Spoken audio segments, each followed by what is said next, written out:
or a tub. Yeah, and then I can actually. Well, I could probably. It might take me a few minutes, but actually, I could pull up. You're gonna fucking flip when you see this stuff.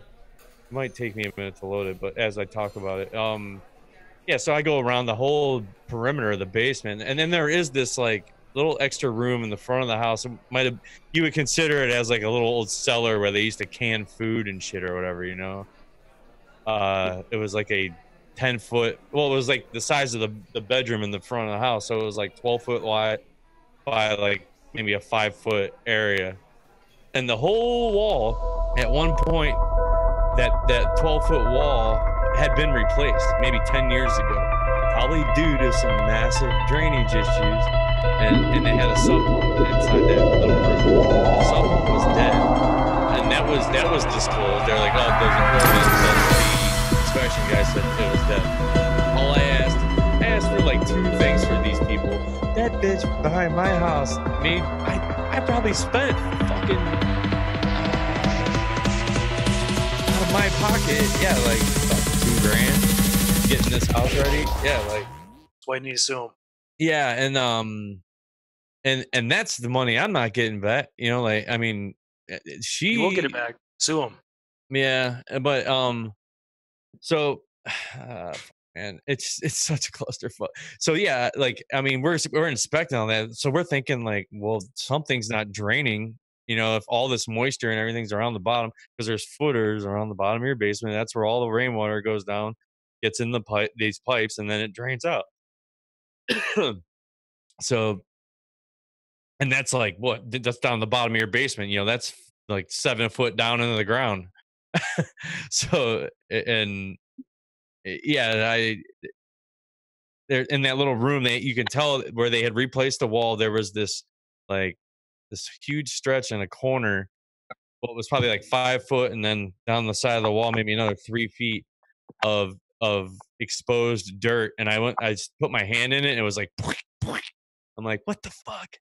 I Oh mean, it could man. be, you know, I mean, I don't know. You know, I was thinking like, it possibly it's just dirt, you know, it's underground.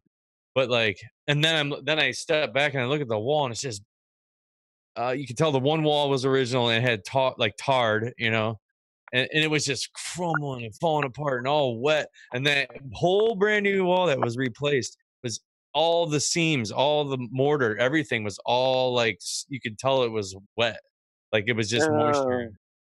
Yeah, like if you had one of those moisture readers, I would have loved to go around the bottom of that thing, man. Holy crap. Probably would have getting red flag left and right. But yeah, so anyway, we go back outside. I'm checking like me, okay, I'll check the gutters. Those are completely clogged with shit and dirt and leaves. Uh I mean I clean mine twice a year. It's just common housekeep. I Right. don't know. Some people don't do it, some people do. I do. Cause guess what'll happen? It'll back your shit up and flood your fucking basement if you don't do it. So like Right. yeah, so then even their downspouts were completely filled with dirt. And then there was a downspout that was going in the front in that same corner that would have went down, and then you have the little pipe sticking out of the ground, and then the aluminum gutter goes right into that and goes into your drainage system. Well, that aluminum gutter stopped. They put an elbow on it and shot it 8 feet out into the neighbor's yard, which you've seen before. People have like gutters and stuff that do that, but I'm like, then I'm looking closer. I found that the drain, and they had like a bag over it and shit. I'm like, what the fuck? I'm like, there's something wrong here, you know. And that's when I called the crew. I'm like, you guys got to come out here before. And then I told Leslie, I ain't signing shit. I got a crew coming the next day. Oh, we were supposed we would have, you know, we would have had to have done that. Da, da, da. I'm like, I don't even fucking care. I'm paying for, you know, I need it. I need answers ASAP. And so yeah, I had the crew out there. It was pouring out. It was raining that day too, which made it perfect because I could tell like what was working and what wasn't. And yeah, nothing was working, dude. And then they run these cameras down, and yeah, that's why I said everything's clogged. There's 2 breaches in the lines of the drain lines, like going in the front yard. There's a collapsed clay pipe that had probably the roots of the tree went through, so it's just blocking the flow of water. It's just all sitting around the house. I mean, that's your Ugh. main problem. If you fix that problem, you'll probably not have to dig up your whole fucking house. Like, it's crazy. Like, and they never like put that together. I told anytime I talk to somebody, I'm like, what about the front yard? Well, we just don't know. Well, I'm like, well, what about the front yard? Well, I don't know. We saw that was the pipe there. We'll just replace that section. Well, what about the next one that failed? It's just, and the next one, and then the next one, and the next. You literally would have to dig from the house all the way to the street. And yeah, House you're buying, James? what up? Is this about the house you're buying? Yeah, man, I should have listened to you. What's remind me asking the number? What my number? The property number. Does it have a number? Oh shit. Yeah. What's the address? Oh no, this might be bad. You gotta give me let me think here. Yeah, remember I was talking about this retrograde. Yeah. Okay, Gatorade. Oh, not to buy a house during Gatorade? No. Okay. Yes. Well, Mercury retrograde, but we've got Mars. We've got Thank you. So, James, it just kind of struck me that maybe, what if the offer that she put in wasn't a contingent offer?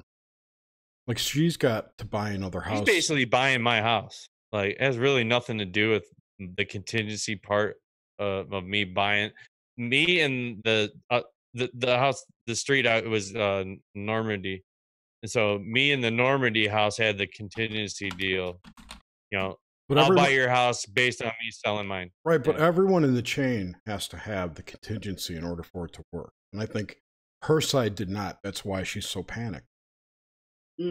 Yeah, I think like deep down she knows like she's screwed, and but she's not. She just needs to wait for you to find another house. Yeah, I know, literally. And actually, if I do pursue that, I guess I don't mind if she's willing to buy the house. Like I should keep her as an option. Like I might just still keep looking, which isn't that bad. Like I said, if you want to go to court and battle over this for 6 months, fuck you. I'll sell you the house. No, I'm not gonna spend 12 G's in lawyer fees for that shit. I wouldn't insult her. If she wanted to, I would say, look, our deal fell through. Chill for a couple weeks. Let us buy another house. Just cool it.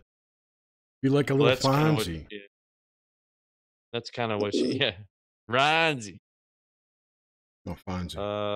Fuck, I cannot find it. Arthur Fonzarelli. Fonzie, be. He didn't say be cool. What was his line? Hey. Hey. Yes, alchemy as far as in hermetic stuff. The grenade. Mr. The Grenade. I've just noticed some. So, I don't know. You guys see themes of things come up week to week, right? Yeah. This week has been alchemy and initiation. That's so true. Because I started Full Metal Alchemist. I watched that this week. Week what are the odds, dude? I don't know. It's crazy. It just seemed like the last couple of weeks we're building up to this new moon, and it was all about alchemy. And I've seen some of it carried through, based my own delay. But that show, Happy.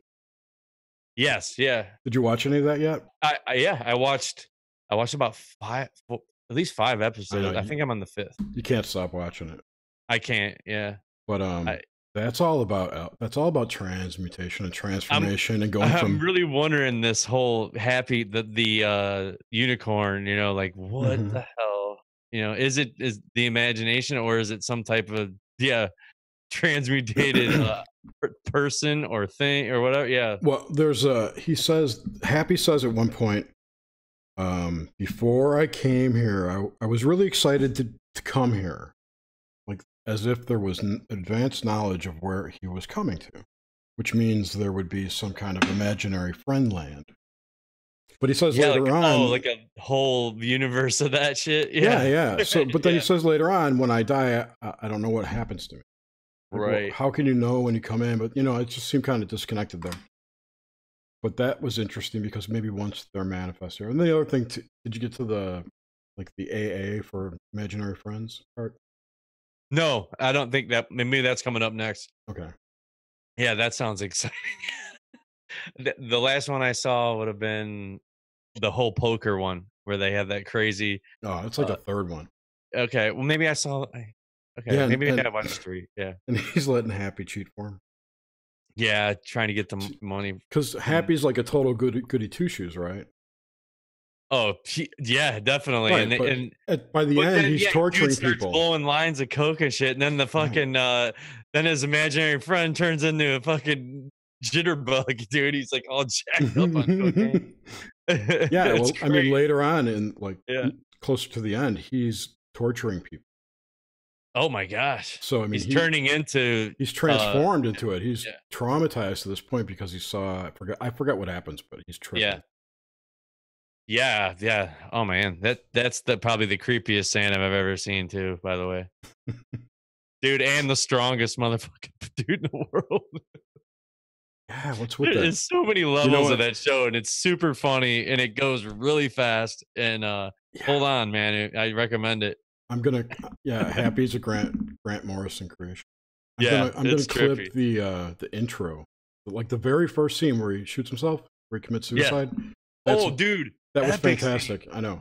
Like, yeah, he's doing dabs with like fucking fountains of blood coming out of his head. He's like, yeah, just blood shooting everywhere. But it's all animated and crazy shit and trippy and tripped out. Yeah. When people die in the TV show, the show. Well, as you'll see, you watch it. It's kind of gray. The colors are dull because they're in the city and whatnot. Mm-hmm. But when people die, it's all rainbow colors and bright and psychedelic. Did you notice that? That is true. It gets really crazy. It does. There's I recommend watching the show. Yeah, watch it. Totally watch it. Fast paced and very interesting. Just It's like only, Jerry was saying. It's only 8 episodes. Yeah. Yeah, it was like a little short series. Yeah. What's I remember again? it was on Sci-Fi. Happy. Yeah. But it ran on normal tub, which is crazy. Like the way we're watching it, unedited. I don't know if they ran that. I don't know if they could have ran that on TV. Like, yeah, it ran live on cable. It was on Christmas time. Dude, I don't know how they would have ran that without bleeping it. I mean, they were dropping F-bombs left and right on it. Because they don't care. They're cable. Okay, I guess. I just never noticed them dropping F-bombs on Sci-Fi. Didn't you watch The Magicians? Yeah, I guess. Maybe they did. Yeah, dude, what was up with that? Magicians was like there's like softcore porn in it too. Like there was a lot going on in The Magicians. There's many layers of that. There's so much creepy sex shit in Happy. Oh my god, yeah. First you got the dichotomy of the name and what you're seeing. So it's all happy, joy, and people are getting murdered. Like in the first 3 scenes. In a fluffy unicorn. Well, not yet. Not yet, yeah. The other thing is this came out. When did this come out? Like in 2005, 6? Happy? Yeah. Dude, I think it was only a few years ago. No, the book, the graphic novel. Oh, the original comic came out, and then they put out a compendium. I have it somewhere. But anyway. Oh, there's a lot of like the whole child kidnapping and getting them dressed up and giving them as gifts thing. Oh, you haven't gotten there yet. No, I saw the kidnapping. Yeah. That's like child trafficking. Oh yeah. And that you get because then there's mob stuff involved in their child trafficking, basically. There just seemed a lot of conspiracy theories of today echoed in the show. That's kind of what I'm getting. Yeah. I'm sick of conspiracy. Everything. It was published in 2013. Okay. The very first one? Yeah. It says originally published 2013. It was a book, or was it a you said a graphic novel, so kind of comic booky, kind of booky, like it was 4 comic books, if I remember. Okay. Yeah, that's not it. The 2012-2013 is the collection. Oh, okay. I'm just on Google. The main page. Yeah. Let's find the original. Oh, I thought it was 2. And then Grim Man, thanks for that. I mean, obviously a lot of people here would know Full Metal Alchemist, and I just I dove into that, and I'm kind of flying through. I think I got a few seasons on it, or whatever, two full Yeah, I think seasons. there's like 60 episodes or something, 50 or 60. So I'm kind of, and they're short. Yeah, you can get through them real quick. But yeah, they're quick. Yep, September 2012. You're right. Dude, it's fun. It's a fun show. I thought I read 2006. So even 20. Yeah, so that, and I'm looking at and then what a way to morph in alchemy, and transmutation, all that shit. Like, well, that's what it is, really. December 2012. That's when the world was supposed to end. Also, that was the whole Mayan calendar thing. Yeah, like didn't we all die in 2012? I think so. I'm pretty sure we did. I'm inside right now too. Yeah. No, I like the whole breakdown of matter and the reclaiming matter. Yeah, it's freaking gnarly, dude. And then they come out half robot or whatever. Yeah, because they're trying to bring. What was they trying to do? Bring the mom back or something? I think that's what their gig was. And yeah, dude, little brother ends up this giant robot. Yeah. Yeah, dude. They do because I mean, when you do an alchemy like a resurrection spell like they were doing, you have to sacrifice like a part of your soul. Dude, it's crazy. You have to give to receive. Like it's right. Dude, it's good though. Find it. And it's great. It's really cool because they explain it like to the T with how it works. Yeah. Yeah. What are you talking about? What show? Full Metal Alchemist. It's the anime. But see but that's like a scientism propaganda film in disguise. Yeah, it's like it's a mind fuck, that thing. Mm-hmm. Like the whole idea that the robot isn't called Full Metal Alchemist is ridiculous, and they don't even explain it. The other brother is. You watch the movie. It's an ongoing joke in the anime. Like everybody thinks that Alphonse is the Full Metal Alchemist, but it's really I can't even think of his name now. Edward, thank you. Spaghetti, the meatball man. Fucking hey, Jerry, that live action movie. Every goddamn little tidbit, or you're just like amazingly fast. I just watched it. No, my hands are right here. See? Oh, you just watched it? Okay, so you just been kind of in the last month. Yeah. Oh man. Well, your recall is like amazing. My shirt? Total Recall. Total Recall. Which wasn't a bad remake if you watched the remake. With Colin. There's a remake? With Colin Farrell, yeah. I don't think I watched that. It's way better than Check out this awesome shirt, Jer. 404? Whoa. I like it. Sorry, motivation was not found. Air code? I like it, yeah. Motivation, I want to get that one of the meme of, let me check my field of thought. What is that meme? Field of thought? About not giving a fuck. Oh, let me go check in my field of.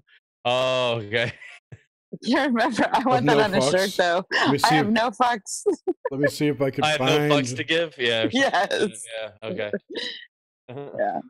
Let me see if I can find a fuck in my field.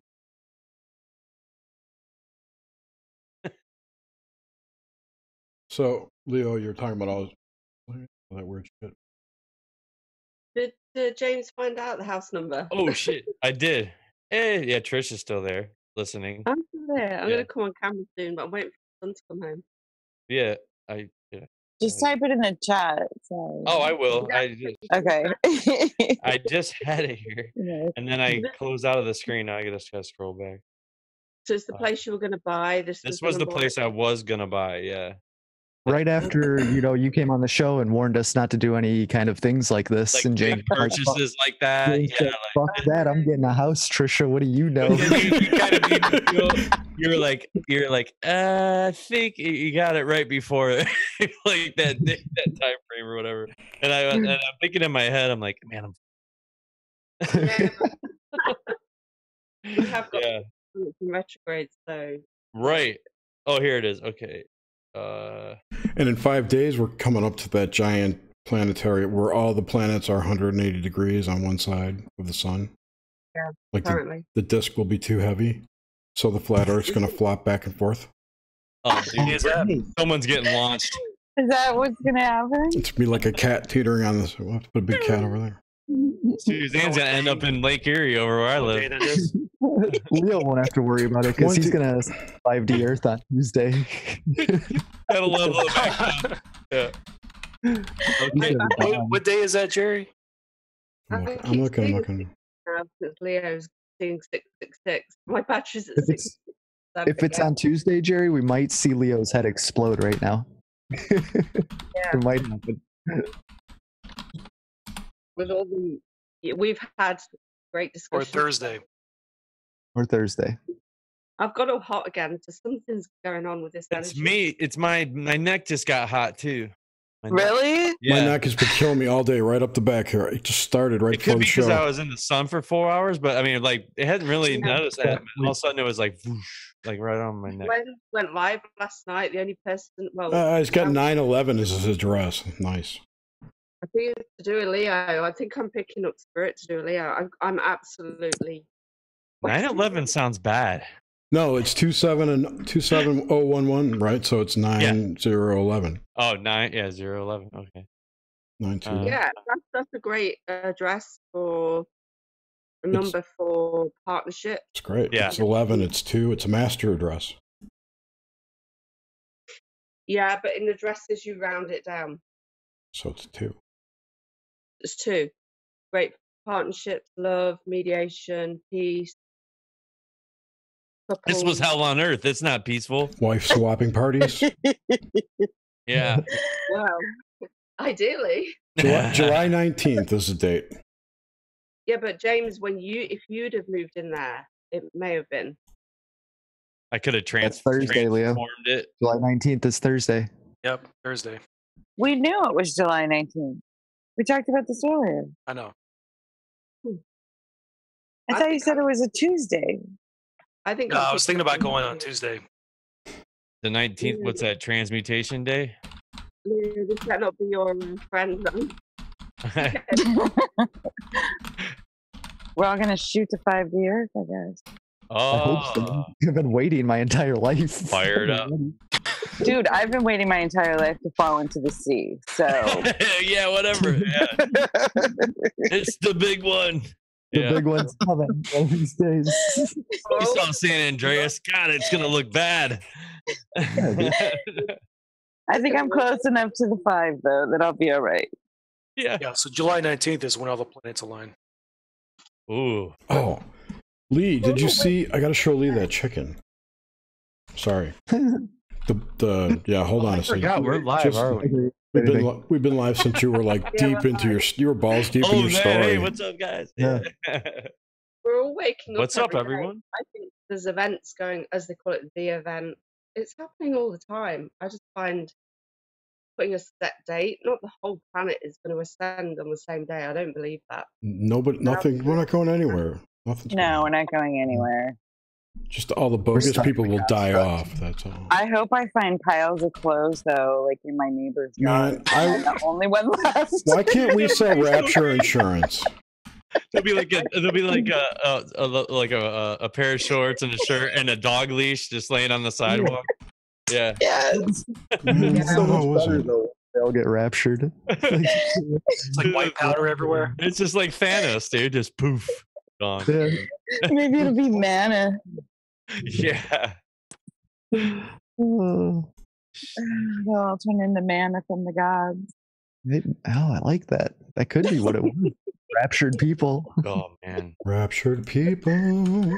Might, it might be good for your garden. Imagine you could make raptured people Turn into into fertilizer. the Willy Wonka song. Da, da, na, na, na, na, Oh. na, na, na, all you raptured people. It We would got work. one line. It would work. We're there. We can build it. We can. I forgot about the Brady Bunch one. Damn it! Shit. I wanted to. I just remembered it as you were doing that. That's probably why I remembered it. You transmitted it to me. What is Telepathic this? fuck. Of the raptured people. No. What? It's a story. Or he was a butcher. I forgot what I wrote now. Oh, there's a whole Yeah, different it was good though. verse. Oh, you guys wrote a song. Okay. I got it. I could search for it because I know they had the word "lovely" in it. It did. Perfect. And Gangsta Style. I think Gangsta Style was in there too. Yes, it was. Yeah. Graham Why can't I Dunlop. find that? What's up? Graham's here? Hey guys, Did What's you up? put it in? Rambo. I just how's wanted it to going? thank everybody in the Good, chat. how you doing, bud? Not bad. Typing. Hey, you sexy bitch. Trish, you might want to turn up your mic. Yeah, I got it. Here's a story that. of a lovely butcher who was living gangsta style with his folks. That was it. Okay, I saw that in the chat. All right, yeah. Can you hear me now, or should I put my head? Oh, that's better. Yeah. Can you hear me now? Yeah, you're just quiet. You're Are you in the loo? kind of low. I'm not in the middle. As soon as my son comes home, I'm gonna come on camera, but I don't. He's due home anytime, and I don't want him. Got to run around here. Yeah. You might have to No. mute. I might have to mute as well. Plus, he'll hog the camera if he comes in and sees it on. Yeah, he'll probably come on, but he's had a good night because he came running home. This guy, well, he said this guy offered him £1,000, which is ridiculous. But where we live, you've got to have jeans or trousers to get in a club, and this guy didn't have pristine shorts. He said, "I'll pay you £80 for your shorts." So Lewis ran home and got a pair of jeans that don't fit him anymore, and we paid him £80 for his jeans, which is like $100. What did he? Perfect. What did he wear home? No, he had his own jeans on. He came home, got an old pair that were going in the charity bag, and this guy's paid him $100 for the jeans. That's crazy. Just in the nightclub. Well, Trisha, aren't you glad that you did not clear all that stuff out yet? Maybe there was a reason. It's Freaking gold mine. There's like 5 pairs of black skinny jeans that don't fit him, and he even texted me and said, "I found a summer job selling jeans." Guys that can't get Totally. Oh, wait! I have to say hello to Adelaide. Hello, Adelaide. all Oh, his mates, Natalie. all his mates chipped in, get him in this club, like just to get this pair of jeans. That's crazy. Crazy. Yeah. I think it's awesome. You can make some bank. Whatever works. You're Ever chilling seen- out on the street corner with Levi's everywhere. I know. It's like he could be like a scalper. Hey, Totally. I got jeans. I got that. Yeah, I got that real thread, bro. You want the black one? That would make a I got fun some little short film. Acid wash. Yeah, I was just gonna say. Ticket scalpers, and then like Indians come in and really scalp people. But I just Ay. take your rucksack and all these spare jeans you've got on a night out, and then you've got them. You don't even have to Time slip. Time slip. That's business, isn't it?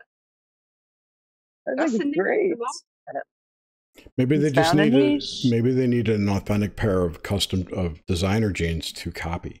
Maybe it's going into like back to China to the sweatshops. Yeah, but who's going to be open at like 2 in the morning to sell you jeans? They're not open here. Oh, probably No. that dude's trading it for crack. No, he's not. He can't go in the club without jeans on, and he wants to go in the club to dance with chicks. Oh. Yeah. So I'm sure there's some crack involved somewhere, or X or something. My son doesn't do crack, so that's No, the buyer. Well, Trade the jeans for some crack. no. I'm messing around. I'm just messing around. Never mind me. You've never had a good jeans for crack deal in your life? Come on. So I've saw cock for crack, but you know. On the cold hard cash in his hand. He said, "Because if you don't pay me, I'm bigger than him." He said, I said, "What if you don't pay you? What if they like take?" He said, "Don't worry, I'll sort them out." He's got the money. Hey, you stole my pants. I wonder how much he could have got if he had "Dump Trump" written on them. Oh shit. And upside down, it could say like Trump dump, so it would look like Trump those- dump. Trumpa dumpa. it could be like palindrome or something. Yeah, there's serious protests going over there right now. The fuck, did you see that blimp? Yeah. The Trump baby? Oh my god, that's what we should have called Dude. this tonight, Trump baby blimp. Dude, that might go up on eBay and just reach epic numbers for someone to buy. How about this sign? Keep your tiny hands off our NHS, or there will be hell to pay. I saw. Are those photoshopped on there? I don't think so. That's a real one, I think. Yeah, no. I honestly think that this is like a new. It's almost like a new meme thing because people know the more clever they make their signs, the more likely they're going to get shared on like the media and social media and all over the place. So it's like they're not even protesting thing. They're just trying to make a clever sign or a funny sign. Yeah, like this one, like super callous, fragile, racist, sexy Nazi POTUS. Yeah, and it's a picture of like him as Mary Poppins. Like it's ridiculous. Do you know what's really interesting about that though? Is that the Queen walked behind him, but he just stood still and let her get in line, didn't he? It would have been great if she like bumped right into him. I thought. She almost did. Yeah. He's like, where'd you go?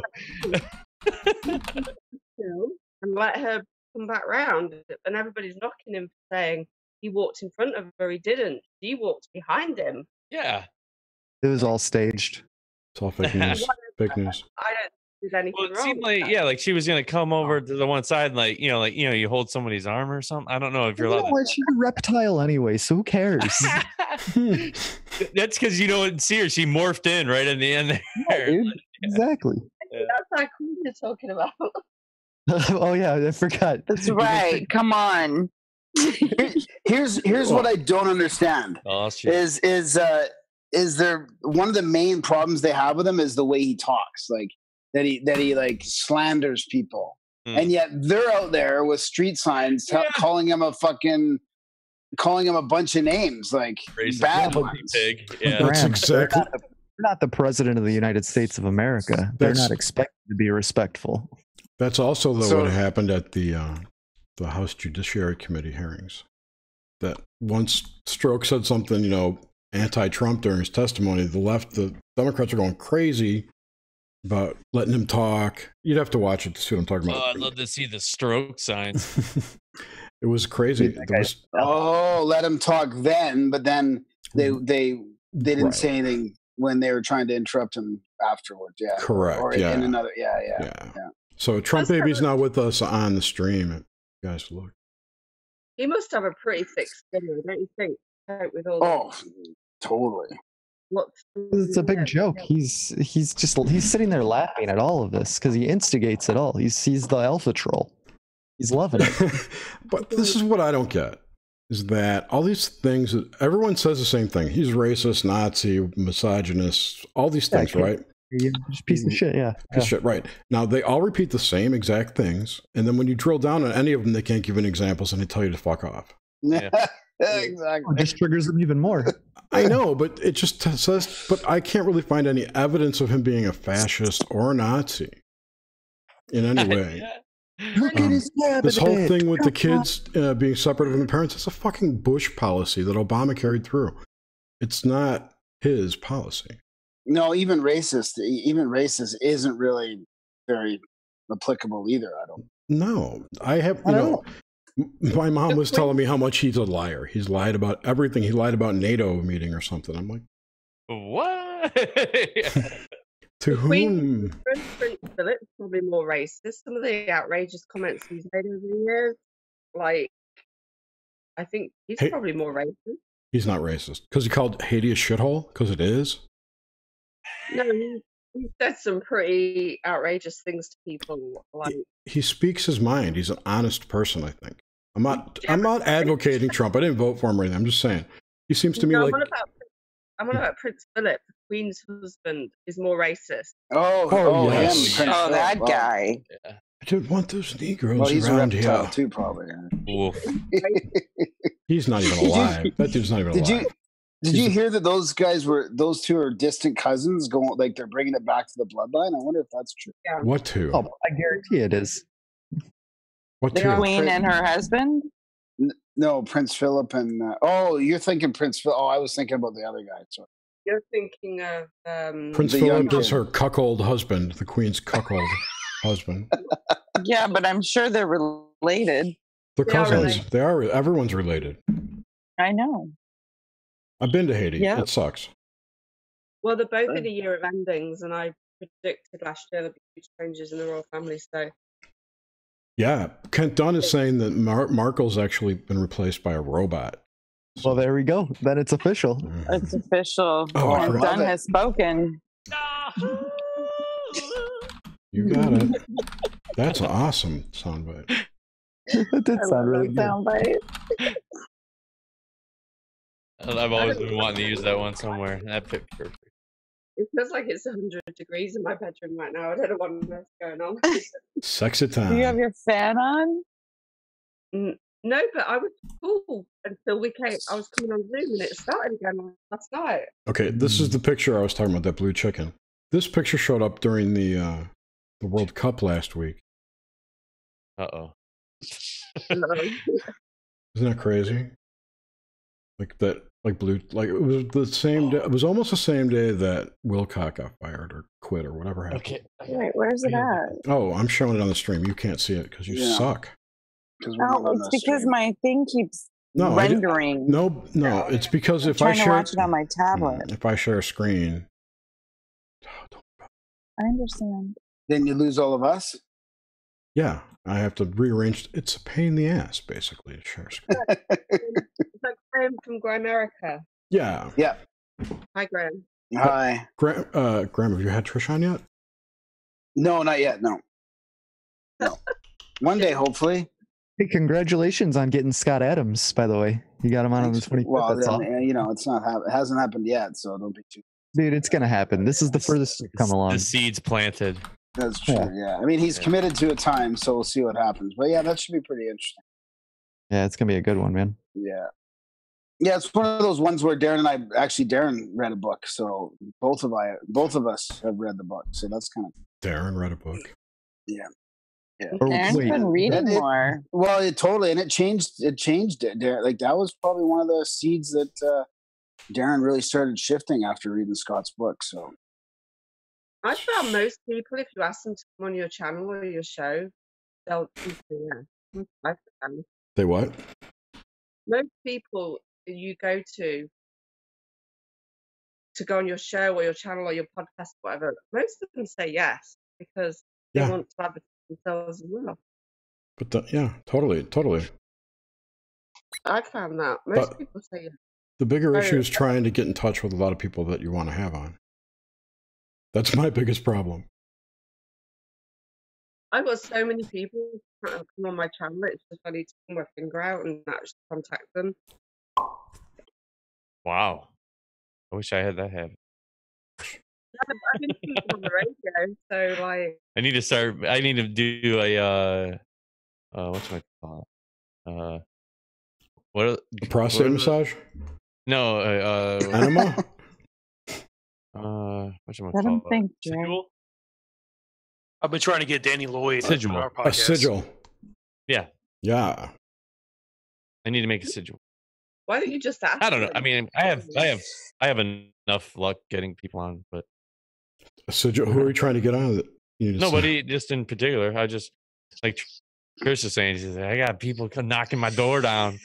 The problem I have is that people that have even said yes, but we have never really managed to narrow it down, and it's people that I really feel like being on the show won't help them at all. Like being on our show is a detriment to their path and career. So I kind of understand where some people, like, it's just they're probably better off not coming on because we talk about too many weird things, you know, like for example, like the No Agenda guys. Like I really don't think it would help them to come on our show. I mean, what's there to talk about? No, lots to talk about, but as far as like a marketing thing, or as far as where they're at, like it's just not. Yeah, everybody that listens to Grimerica already listens to No Agenda, probably for the most part. Yeah, or at least has heard about it. Mm-hmm. I don't. You never know who's listening. So, like, to turn opportunity down is, yeah. You just don't know who might listen to that in the future. That's happened to me. People have listened in the future, then they've contacted me.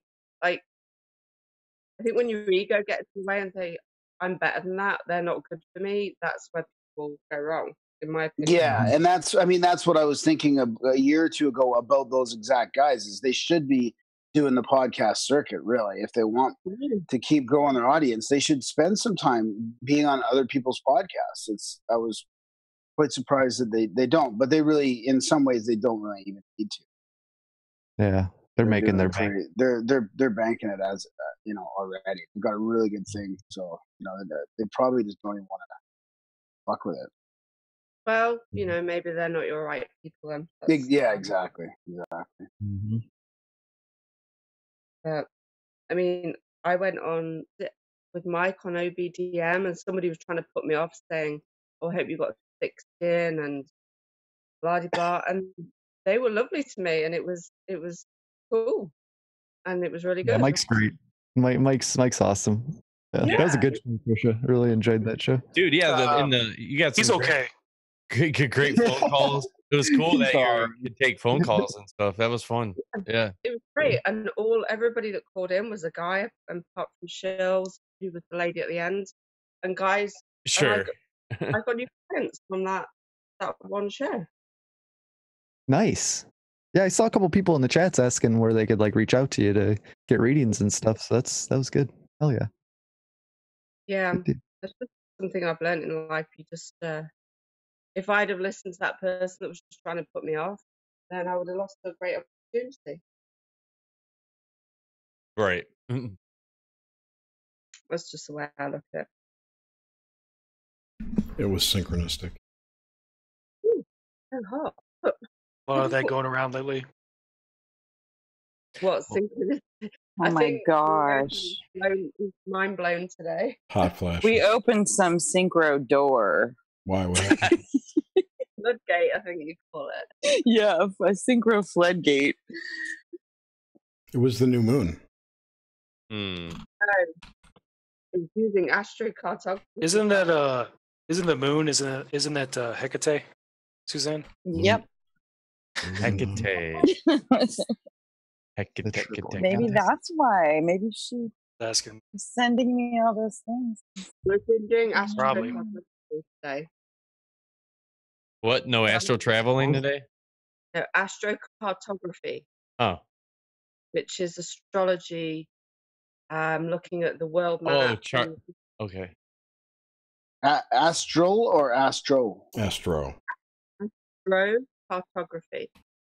Mapping stars. Yeah. Map. Yeah. It's looking at where all the planets were, where they run through the world when you were born at that time. Well, that's almost like a natal chart. It is, but it's of the world map.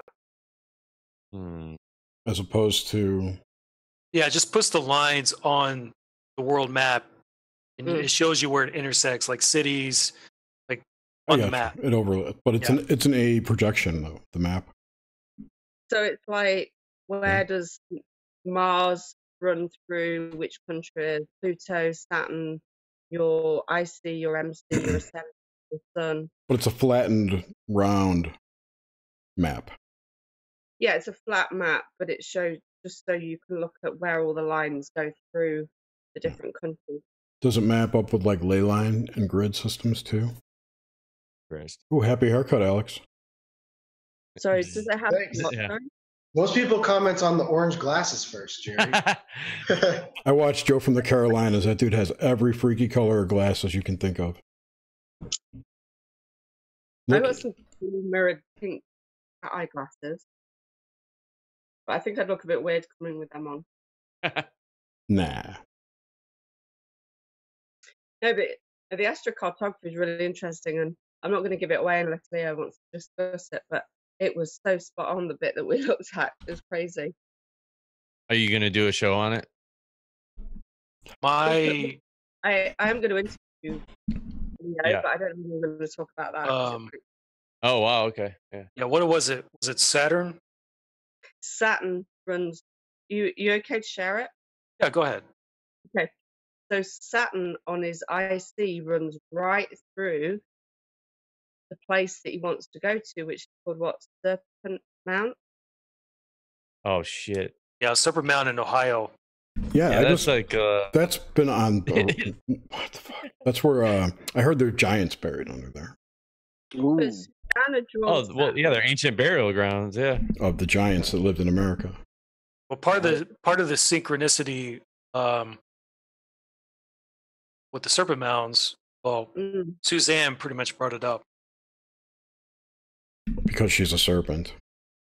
Wait, Nephilim. Because she's psychic. well, no, like, tell him like the pictures.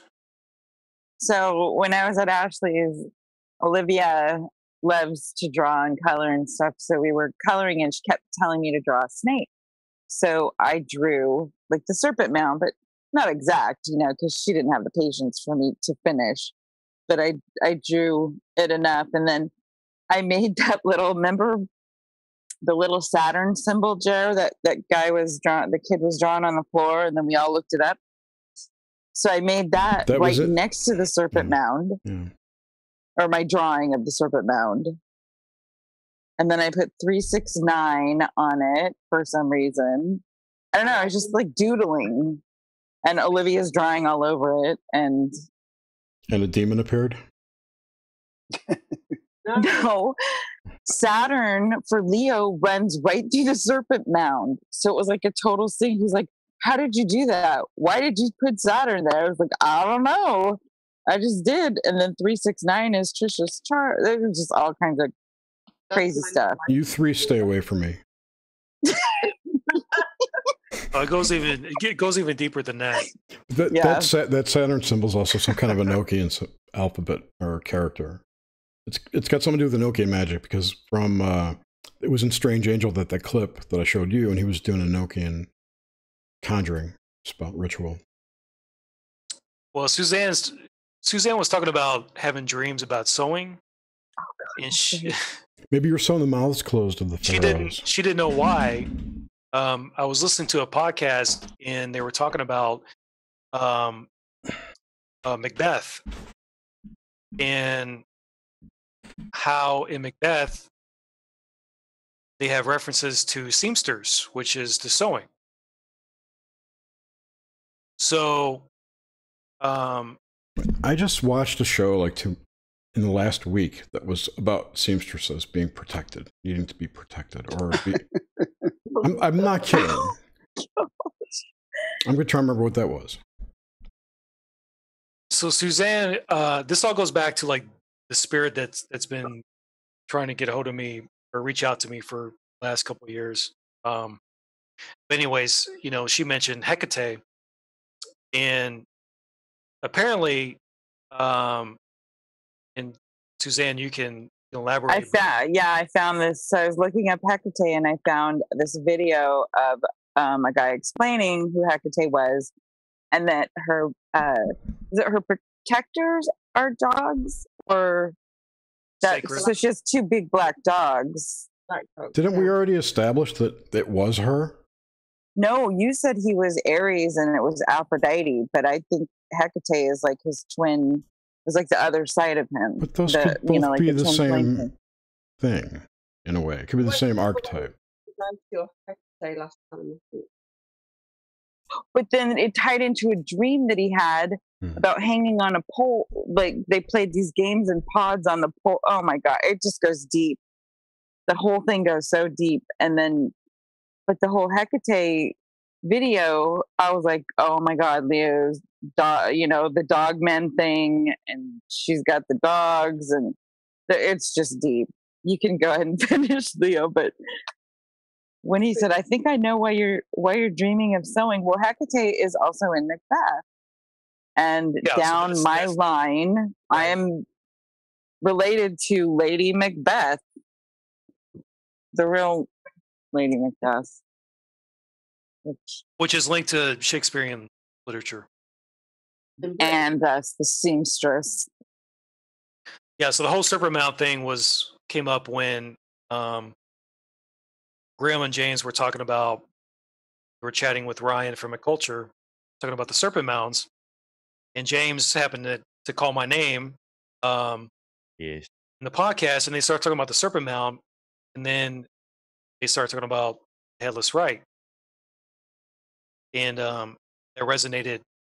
Like when I was listening to it, like it just kind of hit with me. I was like, holy crap, maybe this is what I need to do in order to communicate with this spirit. Because I just kind of been putting it off for the last several years. And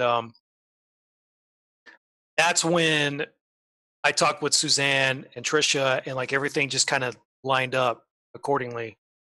So this week coming up, which happens to be the same time the planets are aligning, I plan on visiting that super melt. You're going? I'm going. Shit. Either Tuesday or Thursday, just Oh, depends. He's just gonna go check it out though. He's not gonna do. okay. I'm not doing Yeah. I'm not doing the ritual right Yeah, now. maybe you might feel something. Mm.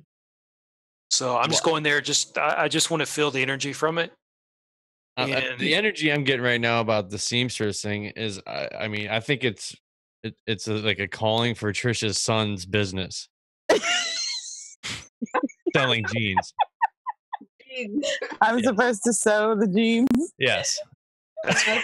Well, I was supposed to sew a pair of pants in the first dream, but then I couldn't find a place to change the pants, and it was curtain material. I'm like, I can't make pants out of this. And then I found a pair of pants, but I couldn't find, like, all the rooms were filled in this house I was at. It was literally in every single room there was somebody in there, and I was getting so mad. That's great.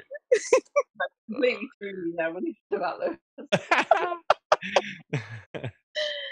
Oh my I'm god! like, yeah, you're seamstress. I'm instantly like jeans. Yep. Okay. Yeah, well, it'll have to go around the check. I can't sew jeans, so. Oh well, I've sewn my whole life, so I know how to sew, but I haven't sewn in a while. Do you leave a hole in the butt for the tail? Lizard tail. I should.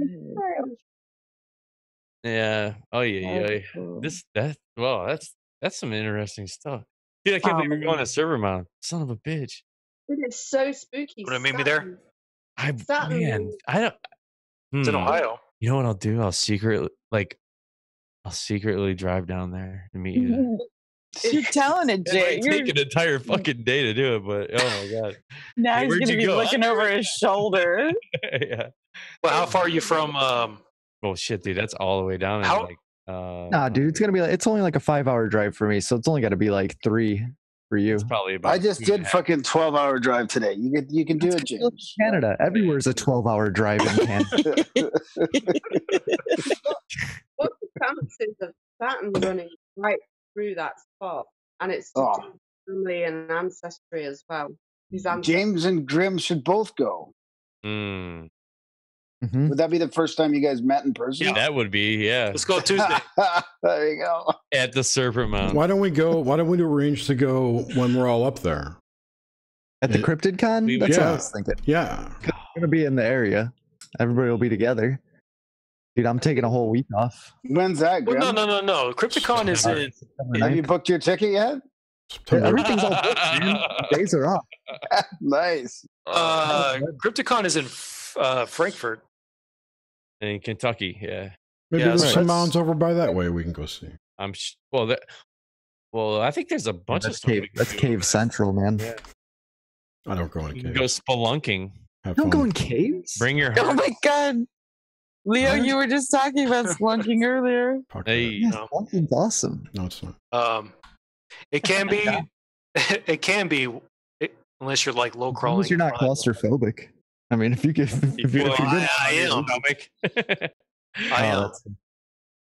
I would. I don't.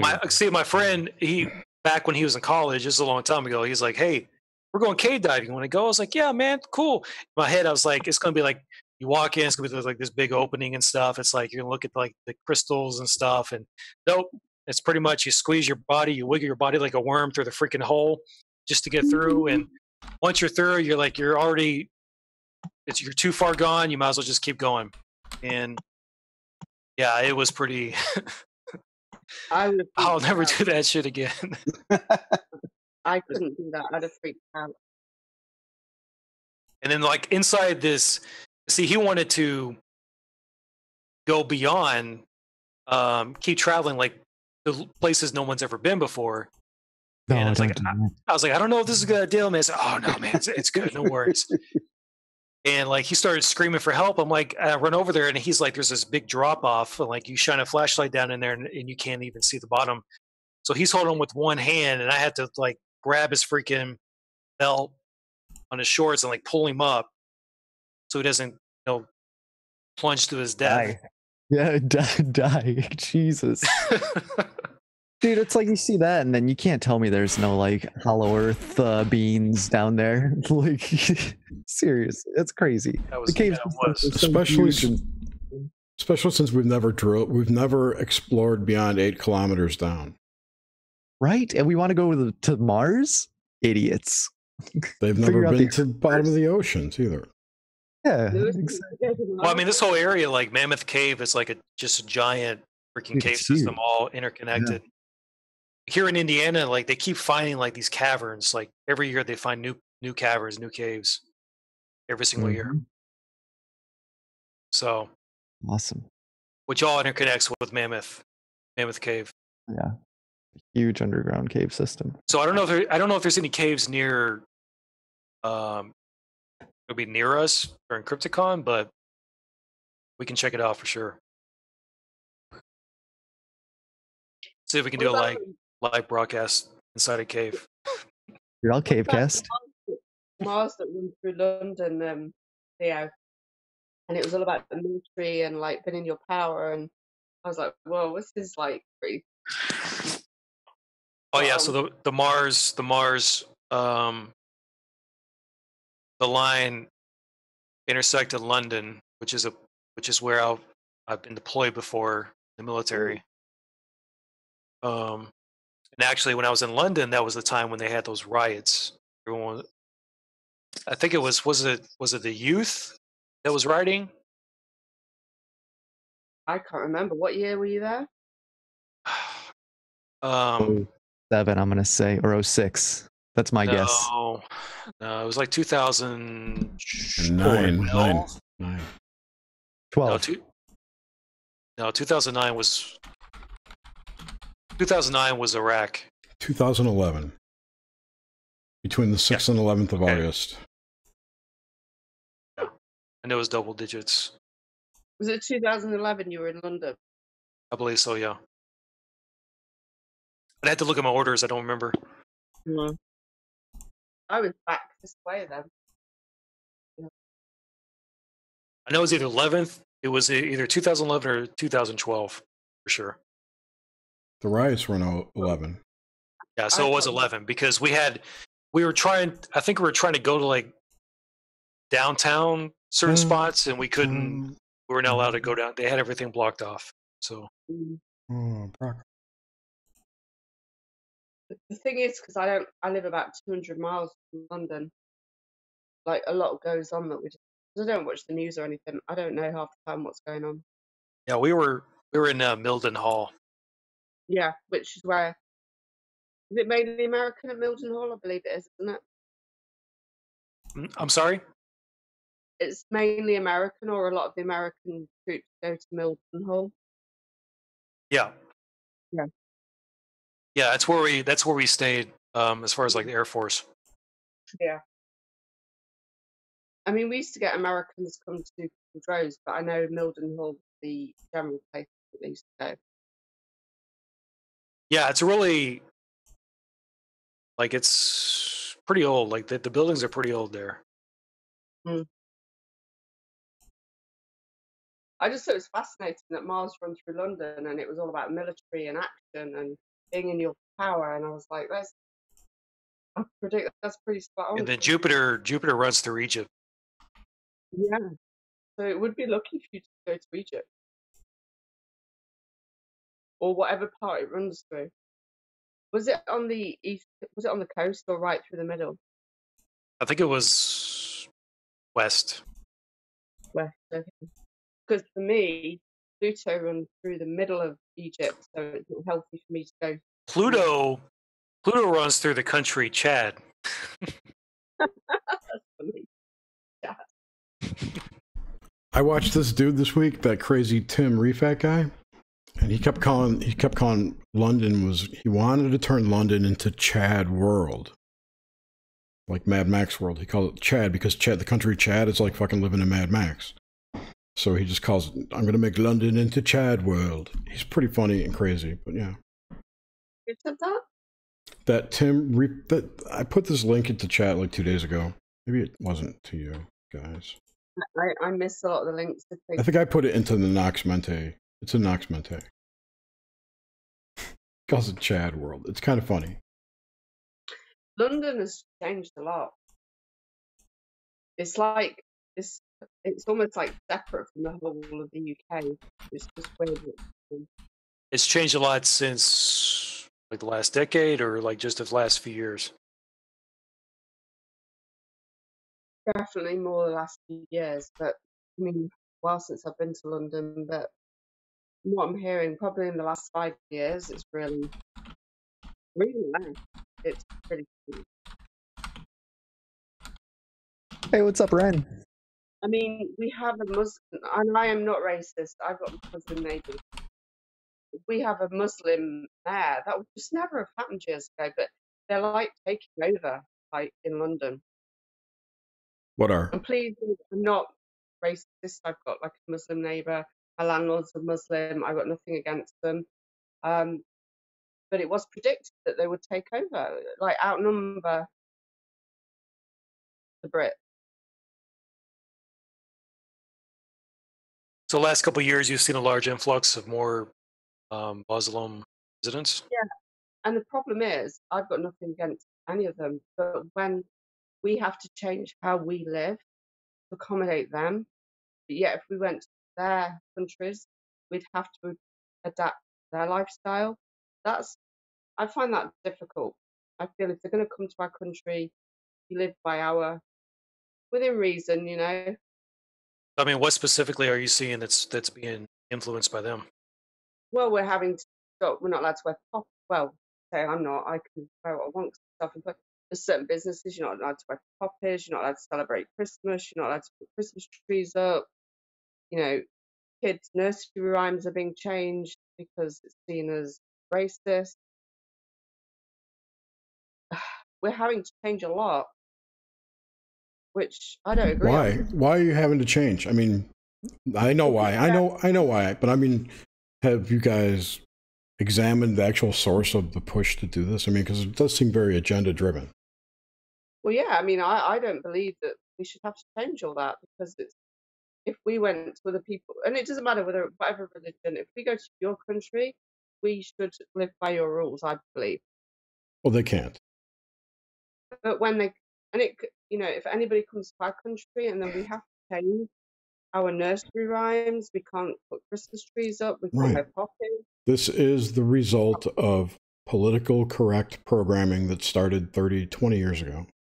This is where it's gotten to. Everyone's ultra liberal and everyone needs their own safe space and everyone can't be offended or anything. So you have to make way. You have to tolerate them and be put out. It doesn't matter who it is. It's just. As a veteran, there's no way nobody's going to stop me wearing a poppy, like, you know. But luckily, I don't work for companies, so they can't stop me. But there's some companies where they were telling them to not wear poppies, not to do this. It's just crazy. What specifically is that? It's cultural appropriation, is what they call it. Well, the poppy's not. It's just it's to celebrate the fallen heroes, isn't it, or whatever? See like from Flanders Fields and all that stuff. But don't you see how that's a mindfuck right there? Because poppies make heroin and opiates and all the shit that we have problems with in the United States that may or may not be the fault of our own government. So that's like it's like anything traditional we have, like Christmas. We can't hear you, Alex, or whoever was talking. It's like a lot of British traditional things. Like we weren't allowed to have the England flag out at some point because it was going to offend maybe I shouldn't point one out. We were not allowed to hang the England flag out of our own homes if we chose to. That's crazy. But what I think like similar things are happening in Canada as well, in BC and Vancouver, and I think It's happening everywhere. Yeah. Yeah. Guys, It's insanity. Until the liberals are taken out of government, or it's evened or balanced, then would these people even be migrating in the first place had their countries not been ruined by endless imperial warfare? I mean, that's another point. Exactly. But they're not all coming from those countries. There's countries coming from refugees coming from Somalia, and yeah, Somalia is another country that has been stuck in the world. But forever. I mean, I think most people think of these refugees as Syrians or Middle Eastern. Well, that's because that's what it says in the news. Well, that's what most people think. Whereas my neighbour, she's from Morocco, and she believes if she lives in this country, she believes the rules. And they're expected to come here and change the rules for her benefit. yeah, I mean, you mentioned like, I know that the people over in England are very patriotic, so that it probably clashes quite a bit. And I think like territories, like correct me if I'm wrong, but if the Queen, when the Queen passes, Australia and Canada, like something's going to happen where they're no longer going to be territories to the United Kingdom or something like that. And I don't think anybody's arguing that there hasn't been a problem with the imperial fucking wars in the past, and that's not part of the reason. But it also goes a lot deeper than that. It goes into organizations that are pushing this to happen, and they're making money on every relocation they do. Yeah, they're making money on war. They always have been. That's the reason these wars have been going on for so long. Yeah. Well, I mean, the prime example of making money on war, when I was in Middle East, you had contractors like KBR, which are general contractors, that were deployed with military to. They had different contractors like electricians, they had plumbers and stuff like that. So those type of companies, their shareholders included people like Dick Cheney. So obviously there's a conflict of interest just from that. So Dick Cheney was making money through war by putting his company in those locations. Was making money? Still making money. Well, yeah, he's probably Sorry, I residual income. Yeah, but now people are making money per head being relocated to Europe and to North America and all that. I mean, there's not just the money that's made from the war and all the rebuilding and all that. It's also now to relocate the refugees. Yeah, because the empire needs labor, and what better labor source in the third world? You want these cheap people labor, man. Yeah, get them to move here. You can get them to do the jobs cheaper. To locals because they know they don't have to pay them. It fucked the unions bad. Like, because now the states' right to work, it's like, they can fire you for whatever reason they want. There's no, doesn't matter if you got a fucking. Yeah, there's no workers' rights at all. No, they could make you eat shit. Like, union's good. Union's good. I mean, as long as the unions are on the up and up, the problem is there's corruption in unions. Yeah, there's corruption everywhere, and that's why the labor union is made up of members. And if there is corruption in the union, they need to root it out. And labor unions, I think, got too big. And there's a lot of problems with them, but I mean, the idea, I think, it's a good idea. Oh, we've had terrible experiences with them. I've been on non-union companies, but I've had so many friends and relatives work in unions where it's just it's a disaster. The ability to have to promote based on seniority only and all the themselves. I mean, how are you ever supposed to negotiate for better wages? No, you work hard and you get promoted. I mean, but what I'm you go in the boss's room, you slam your fist on his desk, and you say, "Pay me more. Here's another job offer." Yeah, exactly. Okay. Go you can't affect major change as an individual like that. What's that? Especially if it's right to work, they'll just fire you. I mean, like, you can't affect change as an individual like that. You really no. I mean, we have legislation in Canada that protects people. We can't just do that. I mean, it's a pain in the ass for me to fire someone. Exactly. It's ridiculous. So you don't need unions when you have a happy medium where there's enough regulations to protect the people. Then unions become irrelevant. They become a complete drain on the society and the economy. But yeah, I definitely agree with that. But like in America, you know, we don't have that same kind of protection. So labor laws are ridiculous even in the United States. Because in the United States, my company, for example, had contractors in California that were doing same work as people who were full-time employees. And then the California Supreme Court issued a ruling a month ago where you couldn't hire contractors to do the exact same work that you were paying normal employees to do. And so we had to let them all go. What are they solving? But they did that with the like the H1 visas or the H1 or N1 visa. I don't remember what it is. The green cards that you need to work here. You have to justify that someone in your organization can't do that, and you can't hire someone locally to do it. Yeah, but California is run by like a liberal, like fucking government anyway. So like, I don't expect any labor laws coming out in California are going to be the kind of thing I'm talking about. It's more of a fascist government. It's liberal to the core. The People's Republic of California. Yeah, there you go. I mean, I'm talking about stuff like, you know, like if we didn't have labor unions in the early 1900s in the U.S., we would still have, you know, 6-day work weeks, you know, no minimum wage, no limit on like hours work. We still have children in factories. You know, the labor unions fought, like literally died. I mean, people don't understand like how bad shit was in the early 1900s. I mean, the riots that were going on, you know, the government was hiring out Pinkertons to fucking kill people. Like, I mean, I totally agree with you back then. Back then, they were totally required. I totally agree with you. And I think the goal is to get back to that. I mean, and we have to fight from, you know, like, and it's not like a major thing. It's not like the government's going to pass one law tomorrow that's going to put everything back to the way it was at the beginning of the Industrial Revolution. But it's a slow process. You know, you take away things here, you make states' right to work, you slowly erode it away, and you change it just slowly enough. It's like boiling a frog in hot water, you know? Exactly. Just turn the temperature up just enough a little bit so nobody ever notices until and then all of a sudden everything's a little different. Then you get the campus of Berkeley, right?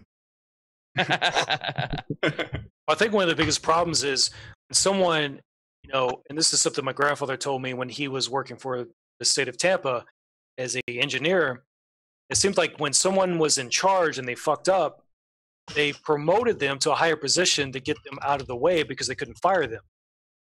So you have all these people at the top who don't know what the fuck they're doing. Yeah. Who are making the decisions. And then you have all these problems that trickle down. And then, you know, you have management that are trying to follow the policies established by these dumb fucks at the top. Yeah. And it's causing, you know, all these problems at the bottom. Yeah, it needs to be more democratic. They can handle the company's No, I'm not saying they finances. should like do the books. I'm talking about like kind of. That's not what he's talking about. Listen, the only way that you can do that is with like massive government control, and it's not going to work. We saw what happened in the Soviet Union. Yeah, no, I'm not talking about government control. I'm just saying like, okay, so like, oh geez, I wish I had a better example. I'm like playing Overwatch while I'm trying to talk about this. So I sound like the Koch brothers representative right now. Koch head brothers. So for an example, like, okay, so when I worked for Comcast, which is a very, very large corporation, we had a very big problem in management. We had a disconnect between the people on the ground versus the people in management versus the people at the top. The communication barrier is very, very bad. So what he's saying is that it doesn't work. It might not work for every single scenario or situation, but in an organization, people should have the right or ability, if they work for the company, they should have a say in certain policies that affect them directly, affect their job directly. I'm not talking about doing the books or anything. You have people who do that independently. You don't have to deal with that stuff. But what I'm saying is the direction of the company, if it affects them on the ground, it affects their job directly, then yeah, they should have a say in that.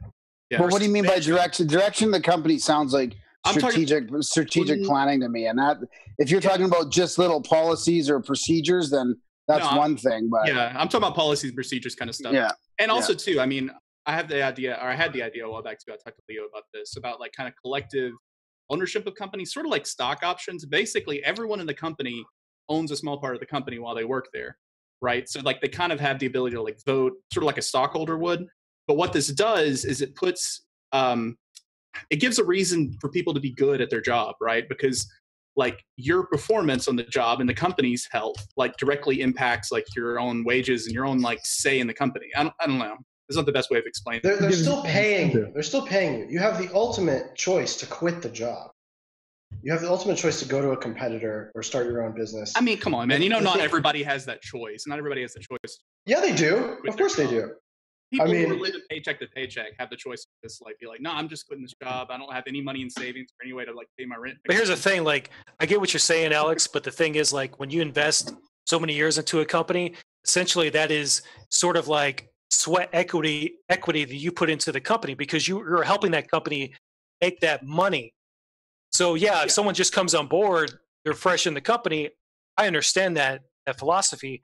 But if they've been in the company for 20 years and all of a sudden some asshole at management comes down for corporate and starts changing shit that affects their job directly, that hinders their ability to communicate better with their customers simply because they're looking at a piece of paper and all they're doing is lining up a bunch of fucking numbers and they don't care what's happening on the fucking ground because their job is to numbers game. That's exactly what happened with my problem. Yep. That's always going to be a problem. Everything up. Yeah.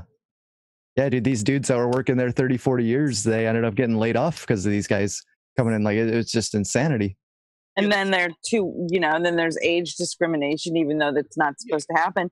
That shit does happen. You know, you're 59 years old going looking for a new job.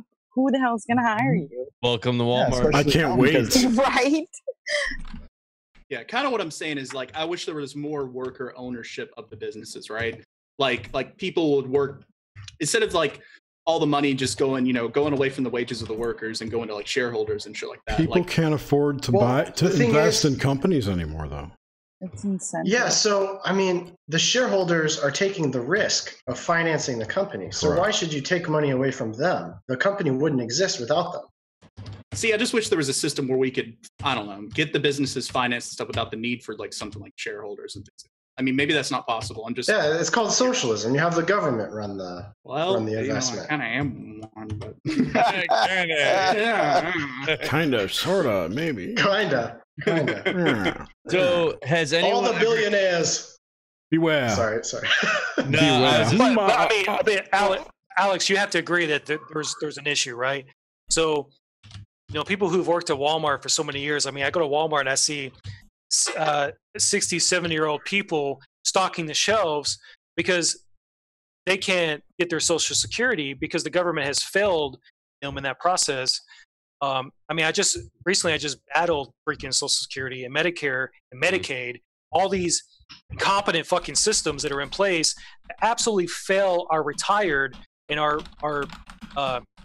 older citizens in this country, in various countries. And you have companies like Walmart and stuff, like there has to be a balance. I think that's what Ren's trying to get at. There has to be a balance, not necessarily leaning towards more a socialist type system, but there has to be, I do believe in capitalism to a degree. I do believe that there has to be something better in place that allows people when they come into these certain companies, they have tenure, then that should mean something. It shouldn't just mean like, oh, well, just because you've been here 20 years, we don't care, this is the new policy, this is what's going to happen. Yeah, kind of like one thing I was trying to get at too is like the idea that the workers on the ground, like on average, they kind of do more work than the people above them. Like, is there any reason a CEO should make like in 30 minutes the same amount of money that someone takes a month to make? Yes, there is a reason. I don't know, man. What's the reason? Yeah, what's the reason? Well, it's getting out of control. They're competent to be the CEO. Try to hand that job to anyone on the ground floor, and they won't know what to do. So the CEO is appointed by the board of directors, correct? I mean, in some companies, it depends. If it's privately held, then why should a CEO be making like $13-14 million like a year, while workers at the company like have to be on government assistance to buy food? Like that's what I'm saying. There's some kind of disconnect there, Like there's something. Well, let's talk about practicality, because what's the alternative? The alternative is to have a massive government system. Just pay people more. Well, no, but yeah, like if he took like $5 million less, then maybe they wouldn't all be on government assistance. I mean, Yeah, that's what I'm there is a point when it gets out of control. I think it comes to business ethics. So yeah, I agree with you, Alex, that if you are in a executive position and you work hard to get there, yeah, you should be rewarded more. But it comes down to business ethics. So the problem is people in these positions and they get too greedy. I mean, how much money do you really need? You have to be looking at the overall health of the company. If you have people on the ground who are not happy, then that's a problem.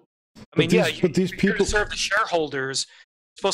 You're supposed to, make the shareholders happy and stuff. The only reason why they're shareholders is because there's people on the ground doing the work. Shareholders aren't moving product around. Shareholders are just putting money into the company to invest in. That's it. Right, but they're not doing the actual physical work. That's the sweat equity that I'm talking about. That's a different kind of company, though. There's not a lot of sweat equity in Wall Street corporations, and the CEOs are just delegators. All they do is delegate, make decisions, and delegate whatever the board tells them to do. That's his job or her job. Well, Amazon's a great example of this, right? It's kind of the extreme example.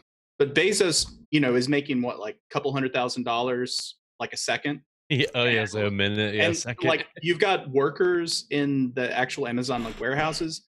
They won't buy air conditioning for the warehouses, so like they've got EMTs like waiting on standby outside to like get these people to the hospital when they inevitably pass out from heat exhaustion. Like, what is that? Like, is that the kind of world we want to live in? Like, no, but that's kind of a socialist world. What? It's not. I'm kidding. I'm totally kidding. No, but that's a capitalistic world. That's what that is. It's what everyone wants. Because a bad leader that isn't prepared to look after his employees. But there's I don't mind the CEOs make like good money. Like that's fine, right? Yeah, but like should they be making that at the expense of like their own workers? And their own workers are having to take part in government programs that we have to pay for in taxes. That's what I'm saying. Like what? Like, it's the only person winning here is the CEO. We've got to pay for it. That's right. You're right. No, you're absolutely right, Ren. That's the problem. Like, example, like I have a cousin who works. Well, there's every year he has to file for unemployment insurance because they're not working for so many weeks. So he has to file for unemployment insurance, which is basically coming from tax money. No, it's not. You have to pay into unemployment to get it. Well, it's coming from other people are being taxed. I mean, it's still taxed, right? Yeah. It's still. I mean, you still pay into. You have to pay tax on the company. You have to pay into that. You have to pay. People pay. We don't know. I pay. You have to pay. We don't know where the money goes to because we don't have maybe if we had blockchain technology that was transparent, maybe we can trace all the money. That's never going to happen. Never. I know it's not going to happen, but you get my point. Like we don't know where the money goes to. What if you money? Follow the money that leaves it goes to it probably goes to London. Have you guys thought of the possibility that Walmart might be lobbying for more government programs and higher taxes Are you fucking kidding to me? supplement their employees' income? Well, why don't they just supplement their employees' income? Is what I'm saying. Like, why? Because it's cheaper. It's cheaper to get in bed with the government. Has it occurred to you? I'm saying increasing government control here is not the answer. I'm arguing exactly against that. I'm saying that like they should just pay the people more out of these like amazing profits they get, and then we wouldn't have to pay for it. You wouldn't have to have the government programs. Walmart bought out Asda in the UK, the big shopping chain. The Walmart own Asda, and I wouldn't be surprised if Walmart was like a black operation gone rogue. They treat their staff badly. Well, have you ever? They go stalking them because they don't believe that they're sick. Have you ever watched South Park? I mean, it just controls itself. Like nobody knows who runs Walmart. Nobody knows anything. It's probably the ghost of Sam Walton. I mean, my thing is, look, like if you're working a job for 40 hours a week, you should be able to like pay for a place to live, like and food and like whatever you need. Absolutely. I agree. Like, like there shouldn't be like you shouldn't have to have the government programs in the first place. You shouldn't have a household where the mother or the father they have to work multiple jobs, just to pay rent. Yeah. Because while you have like low wages, you have inflated freaking prices with everything. Rent, I mean, mortgages, interest rates, everything is going up except for wages, and that's but I don't think that's the way. The wages aren't the problem, though. It's the central banking and the way that the economy's been going for the last 40 years since they've been fucking. So yeah, I mean, like, because we're in debt, because we're completely in debt, right? Everybody's in debt. The countries are in debt. That's because they won't let it crash. They won't let it burn to the ground and freaking reboot. Right. So they just keep raising the interest, raising the debt ceiling. They keep raising it. So what do you think? People don't get pay rises that are within inflation, in line with inflation. Anyway. I mean, it's well studied that wages have not kept up with productivity over the last 30 years, like not even close. I'm not arguing that. Ever been, and wages have been stagnant for decades. Yeah, I'm not arguing that. I make less money now than I've made in 20 years. That's why I won't work for someone else. I will be my own boss. I'm not complaining. I'm just saying. Yeah. Now let me ask you something, Jerry. Like in your position, like, are you tasked to do multiple different jobs than your job? You know what I'm saying? Like, that's one of the things I ran into, like in the tech sector, is you have to be a system. I'm not a network engineer. You have to be system admin. Everything. I'm not expected to be anything that's not in my job description. I'm welcome to expand to that. That's what I'm saying. Like, you have a screw loose like me, you automatically do more than you expect. A screw loose. Guten Nacht. Do that working for someone else. That's what I say. I mean, that's what I'm talking about. Like, if you go through college and you have a degree specifically in, let's say, networking technology, you apply for a job and like, well, we need you to have knowledge in this and this and this. Right, but that's always been a problem. That's nothing new. You don't have an experience to get a job because you've been in school. I didn't go to school. I taught myself. So I got all those skills on the way. I get that, but you're only being paid for one. Well, that's what I've specialized in over the 30 years of my career. Like some of the jobs, like this is why I went into my own business, because I have a degree in cybersecurity and stuff, but every time I went to like a company, like a big insurance company or anything like that, they were trying to put all these different career fields in one, and then you're responsible for everything. And it's like, whoa. But like a proficiency in Microsoft Office tools, you're not considering that one of these things, right? No. Okay. Absolutely not. I'm talking like that disaster. I didn't want to know if like Excel was beneath you. I couldn't possibly use Excel. I was just trying to get a vibe there. Oh, me neither. You can cook coffee with that and barbecue with Excel. It does everything. I rarely touch the surface of that. You want to hear a funny story? I use Excel a lot. When I was a young pup, I think I was like 18 or 19, I was programming for this dude in his fucking mom's basement. That's a whole other story.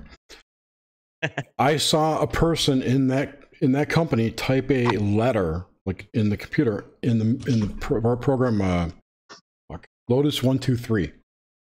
He typed his business's letters in Lotus and saved them as spreadsheets. Nice. Because that's the only program he knew how to use. They didn't want to learn how to use WordPerfect. Word and Excel and all those programs weren't around. This was like 80, 83, 85 or 6 in that time. So anyway, it's funny. I think all of these old people can't get employed because they don't know how to use computers. It's a bigger issue than that, because the new computer. Okay, so I've been trying. Who's making all that fucking noise? Ren. It's probably me. What noise? There's like typing. No, I was going to say that I've noticed that operating systems are trying to merge to this mobile ideal, that it's this panacea of great interfaces, and it's basically gesture-based shit. You cannot be a productive developer on a gesture-based system. You need direct access to keyboard commands, whatnot. And they're being slowly taken away, especially in Mac OS. So we're not even evolving that portion of the system. It's going to this, I remember when I was a kid, my dad would say, someday we're going to evolve to have just one finger to push a button. That's all it's going to be. Yeah, it was crazy. So I don't know. I don't see. One day you're gonna have a robot mow your lawn. It's gonna be great. Just sit back. You'll have a flying car. It'll be fantastic. I remember too. Just study blockchain and just study as much as you can now. There's libraries that do blockchain. I don't have to study it. See, that's the beauty of being part of this open source community too, because there are so many libraries out there that do all this shit. You just have to be able to connect the glue the parts together. You remember the old school index cards? You had to find a book. Yeah. The Dewey Decimal System. Yeah. There's so many people. There's so many people that still don't know how to use a computer. They're not even. I just heard they're taking all the analog clocks out of the schools in London because the children are confused by them. Believe it or not. They're scary. They only know the digital. Yeah. Yep. They are kind of confusing, to be honest. Oh, yeah, good. Analog clocks are. I hate analog. Anyway, I can remember being taught analog clock. I mean, seriously, if you can't read an analog clock, there's something wrong. Well, when you're in classroom, like when everyone was quiet, the only thing you could hear is that stupid freaking second hand. It made things go like much slower. I can remember being taught that when I was 5 or 6, how to read a clock. I mean, come on, like. Yeah, clock, Roman numerals, all that stuff. Have we really got to drop all that in this day and age? Cursive writing. Yeah, that's gone. It's gone completely. They don't teach it anymore. They don't teach cursive anymore. Nope. These kids today. So in the future, if you want to send encrypted messages, just write in cursive. No one can read it. Just think about this. These kids can't even read the Declaration of Independence and the Constitution. And it gets flagged on Facebook. You weren't allowed to write. It's all right, dude. They'll just walk up to it and they'll have those retinal scans and it'll just read it for them real quick. See, we're forced to write in cursive. Everybody writes. in cursive. Fucking nuns. I hate nuns. Oh. That was still around when I was in school. Dude, there's no aliens. Come on. Like we're in. Yeah, some of us are what you call zennials. So we're kind of like stuck in between, like with this micro generation of experience like an analog childhood, and we grew up to like the digital adulthood. So we have. So we're not millennials. And what we're supposed to be from the 70s, but you're still too young for that. You're Gen X. Gen X. 70s. Yeah, it's between millennials and Gen X. Yeah. My son's a millennial. So. They have a new term for the millennials now. Hey, Grim, what's that? Adults under 40 or something like that? Snowflakes. Oh, adults under 40? Yeah. I think I heard Adam Curry say that. I know agenda. Adults under 40. Millennials, any person younger than you that you're like Why isn't it like a Magelli? No. Okay, so I was on this show once, like 45 minutes ago, and I was wondering if anyone's ever heard of like turning lead into gold. Oh, we're talking alchemy? Yeah. Are you kidding me? We were just talking about that. Did I miss it? Right before the show, right when the show started, I said, I've been finding this pattern of alchemy in all this shit lately. No, I'm talking about gold. But anyone ever heard of the stories of the process of turning lead into gold? Has anybody? I don't think that's Isn't ever that been done. something Francis Bacon did? No, you can do it without radiation. Like if you have a particle accelerator, you can do it. It's just really expensive. No. I know what you're saying. That story is a metaphor, if you will. Okay. It's God, what did I hear about this? It's like if you think of it from a Freemason standpoint, it's the profane, it's the exoteric version of what it really is. Yeah, Jerry, but people really would claim to like a king or somebody that they could turn lead into gold. It was mainly like a carny thing, so they could get paid to be the court magician or whatever. That could have gone on too, but I'm talking more in the secret society, priesthood. Yeah. In the metaphorical sense, yeah. Yes. Like a literal thing. People did claim that they could literally do it, mostly so they don't get a job. Maybe I wasn't there, and it's the same thing that is what propagates the whole lead into gold storyline anyway, I think. Yeah. But I don't know. I don't know. Bye, Graham. Peace. You didn't have to say goodbye. You could just take off. No, I don't. My My son will be turning lead into gold if he's not home soon. It's 5 a.m. He's still not home. You're gonna burn his ass. I'm gonna burn his ass. Like, where the hell is he? He's Little gonna be monkey. highly intoxicated. Well, he knows you're waiting up for him, so he's probably having fun with his girlfriend But somewhere else. he's made all this money selling jeans, so He's out selling jeans. Hell He's yeah, so pre-selling. he's got a massive bar tab open. I pulled the He's got a massive boner going. 3 of cups. Keeps That's popping quite holes. cool. I was like, what is he doing? And I got the 3 of cups. Look at that. He's filling cups. He's laying Gonna get his pipes. He's deep in the chalice right there. Arrows spying. January went out tonight and somebody couldn't get in a club, so they offered him £80 for a pair of jeans. So he ran home, got a pair of jeans that don't fit him anymore, and they paid him £80 for them. Damn, that's like $160, right? That's some good money. No, it's like not that About much. $100. Jesus. Pair of jeans? And the jeans he didn't even pay for. His dad bought them him, so it was all profit. Nice. The coal miner's here. How was the coal cave? The what? Field's here. It was very dirty. Hi, Jack. It's very dirty. But yeah, he's probably celebrating, little monkey. Are you camping? He probably is. Camping field? Yeah. Where at? Yeah, take a look. Is that a bear? A bear. Using the No, dog. it's me. Are you with Darren? You in a car, Jack? Your pants on? Still a light there. Kids, Jerry. There's still light here. Going to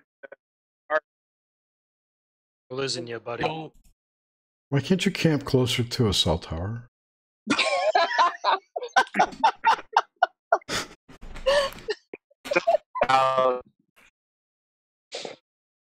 Yo, you need like you need one of those. Oh, good. I was just listening. Yeah. Oh, Center God. of attention. But I guess Jack's not centre of attention for once. He wants to be. Let's see those nipples and we'll watch. I'll make you the center of attention. Every fall off to be centre of attention.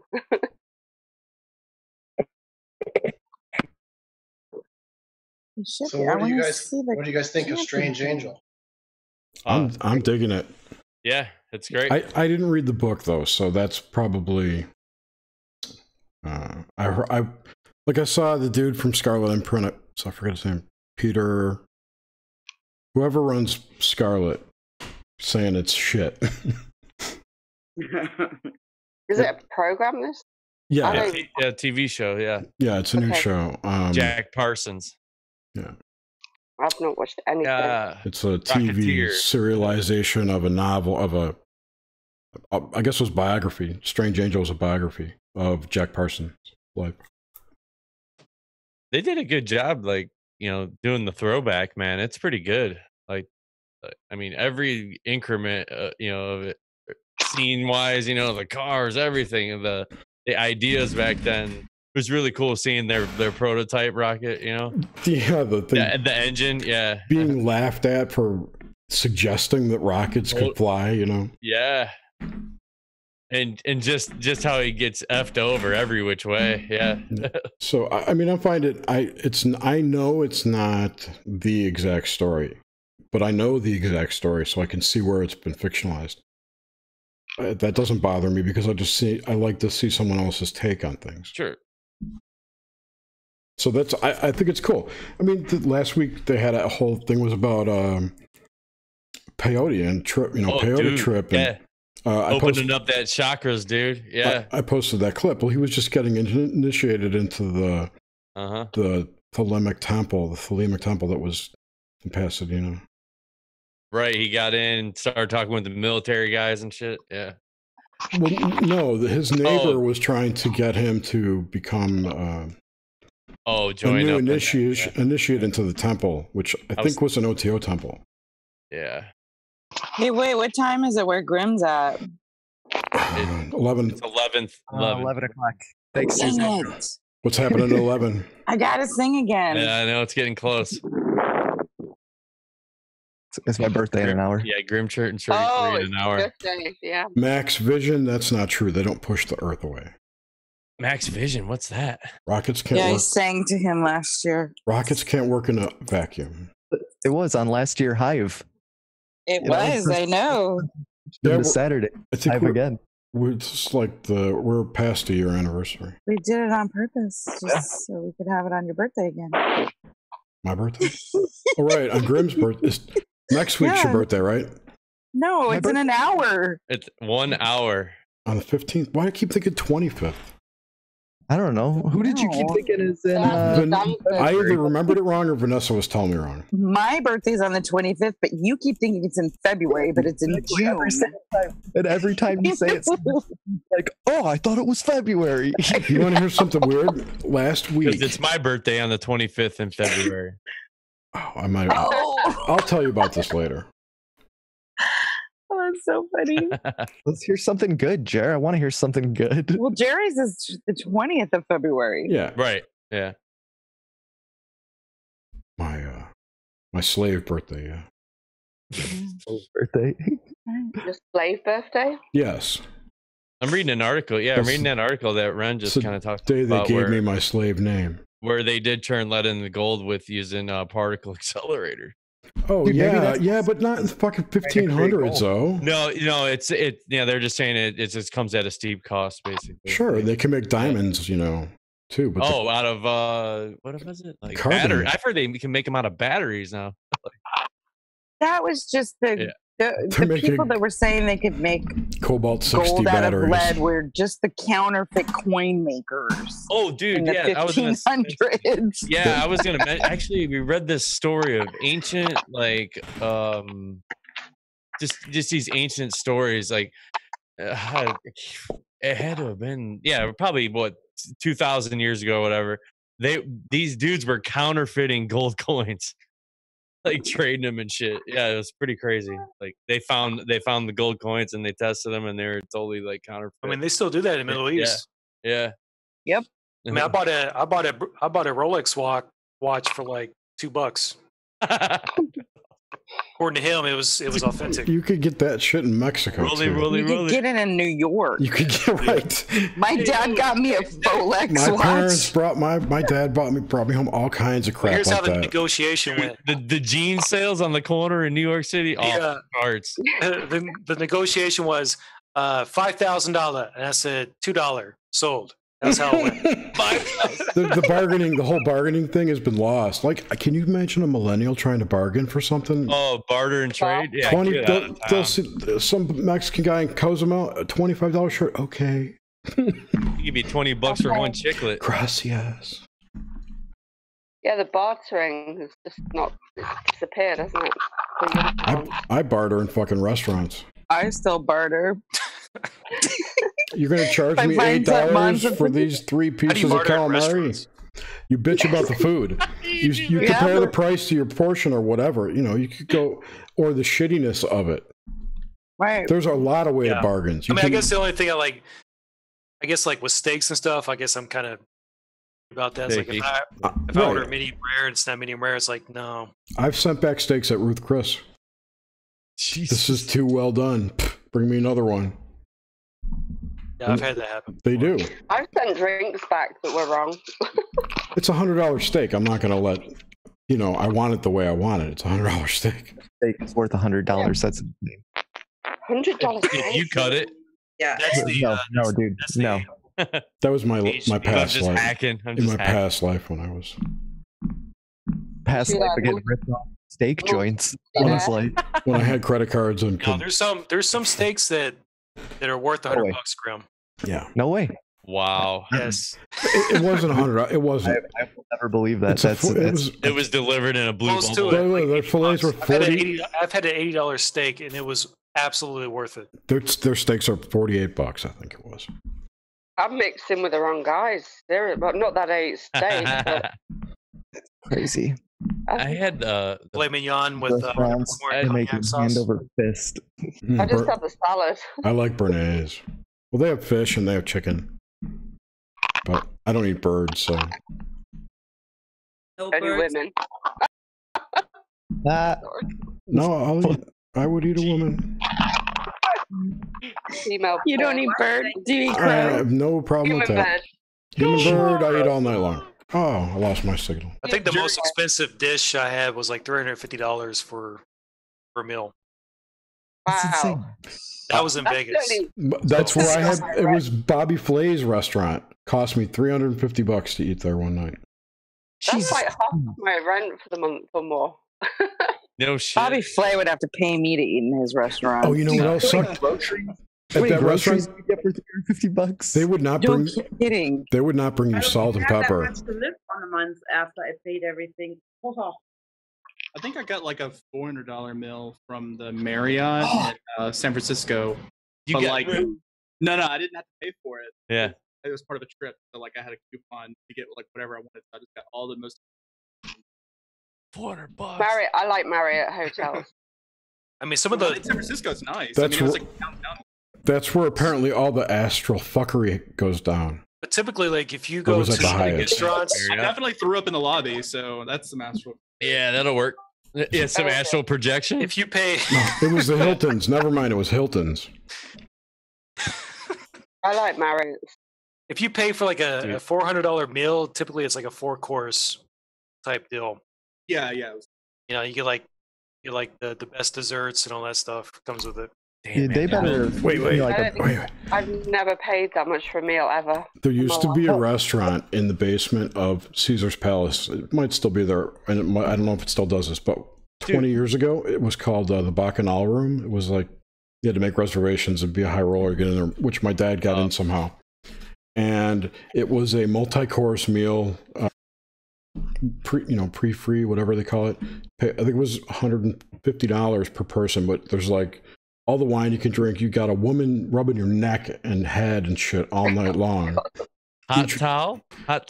All that. There was no happy ending. I mean, it was nothing sexual, but it was like, it was a drunken feast. They just kept bringing more and more food, whatever you wanted. Were they knocking their knuckles?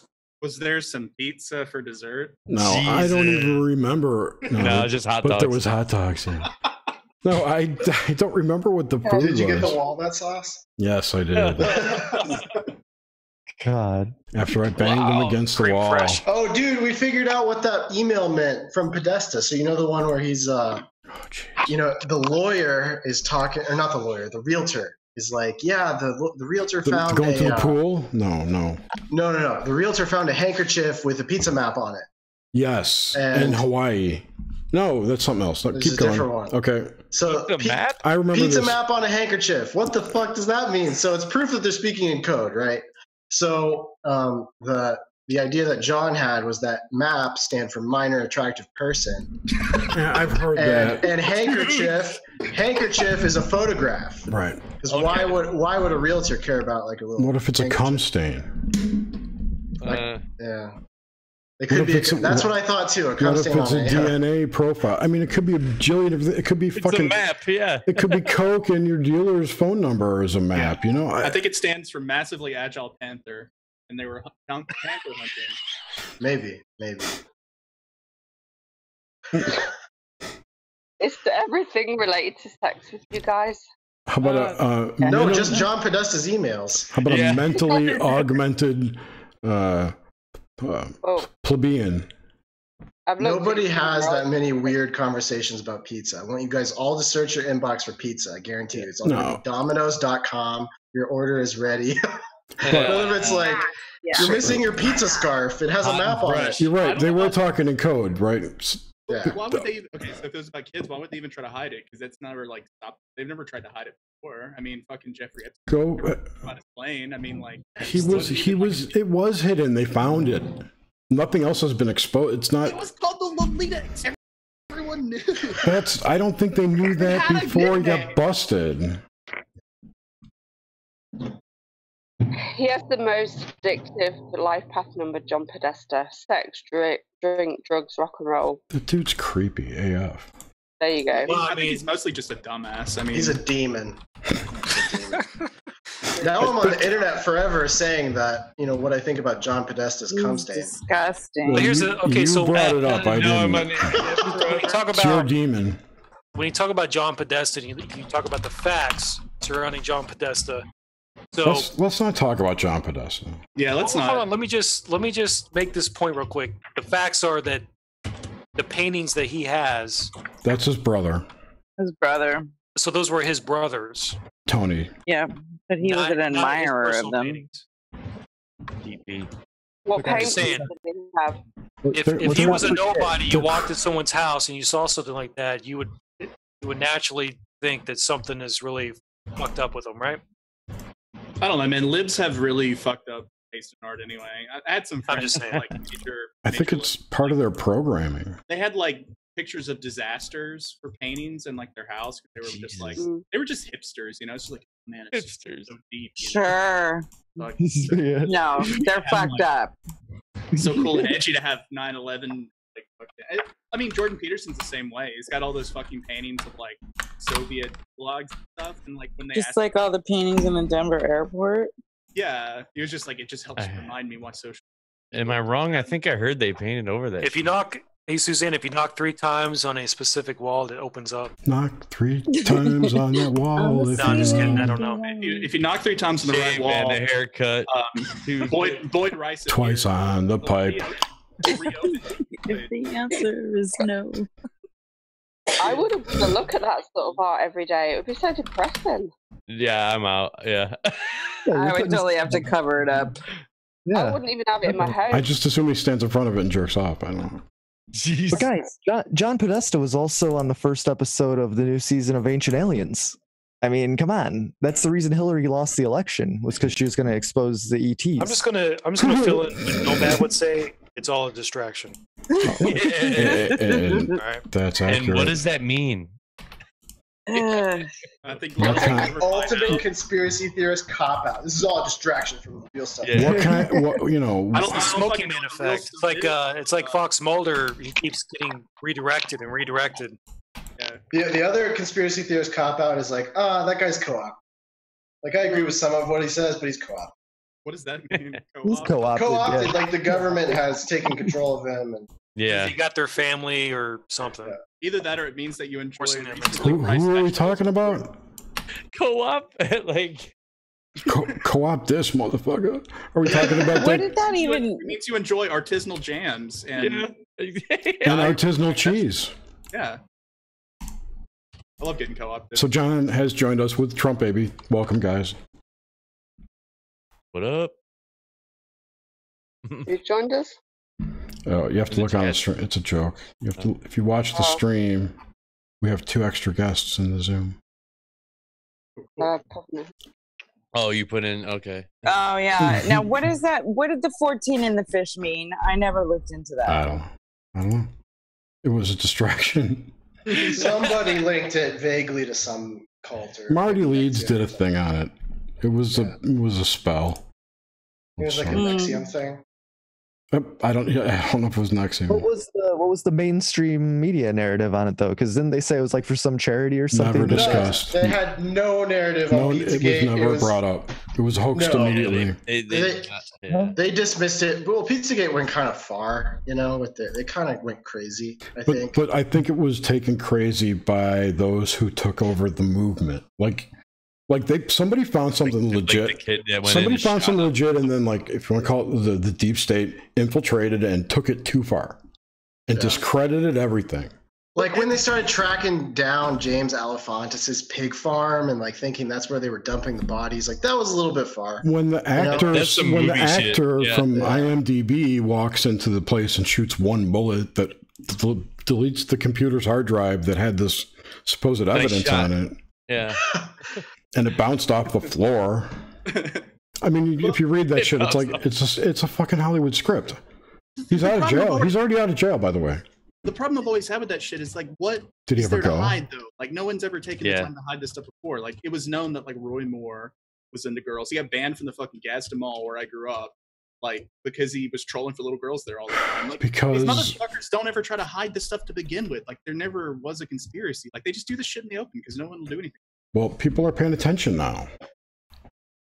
I think if you look at Podesta's emails, it's just so apparent that they're speaking in code. Yeah, but it doesn't. I mean, I don't know what it means.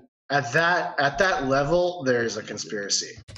you know, with all the other details, like there's some other interesting things that its legality is still none of your business because it's private email. So they're talking in code just because it looks bad. It's not, you know what I mean? It's like we don't have the right to ask what he's talking about. But here's the thing, like that's kind of. Imagine if it was you and you were talking about a new project. I'm not a government official. I'm not someone who's involved in high politics within the government. It was his private email. It doesn't matter if it's a private email. The problem is, like, when does it become private and non-private when you're in a certain position? Because obviously, if you're in a very powerful position, if you're just going to talk about the blockchain and how it should be transparent, I agree. But don't keep bringing up that point, okay? I don't think they can subpoena his email. Who knows? I mean, they can. Well, there's just like an empty gray box that joins Zoom where they just He wasn't a government official when his shit got stolen, okay? Yeah, that's Ren is the gray box. Yeah. He's a civilian. There was another one. There was another empty person. He keeps trying to get back. Jack trying to get in. Till failed. I think he's the FBI. He's the watcher. Yeah. I wish that's that guy. He's the FBI. It's fucking it's Jerry's handler. It's his handler. I'm your handler, dude. We're all handling each other. I'm MI6. That's what I was thinking. That's the funniest thing in the world. There can be private blockchains, Iowa, just because it's transparent to the owner, not necessarily the public. I get what you're saying. Yeah, Ripple's a private. I get what you're saying. Ripple's a centralized blockchain. Yeah, I still don't like it's Ripple. Owned by the banksters. In fact, I think Ripple's getting sued again, right? What's up with EOS? I heard this is like a cheese pizza place too. Don't touch EOS. Nish was like, "Oh, you gotta buy it. It's gonna be fantastic." And pretty sure Cliff High was talking about it. Get fucking hacked all the shit and back. No. I thought there was an EOS hack that happened.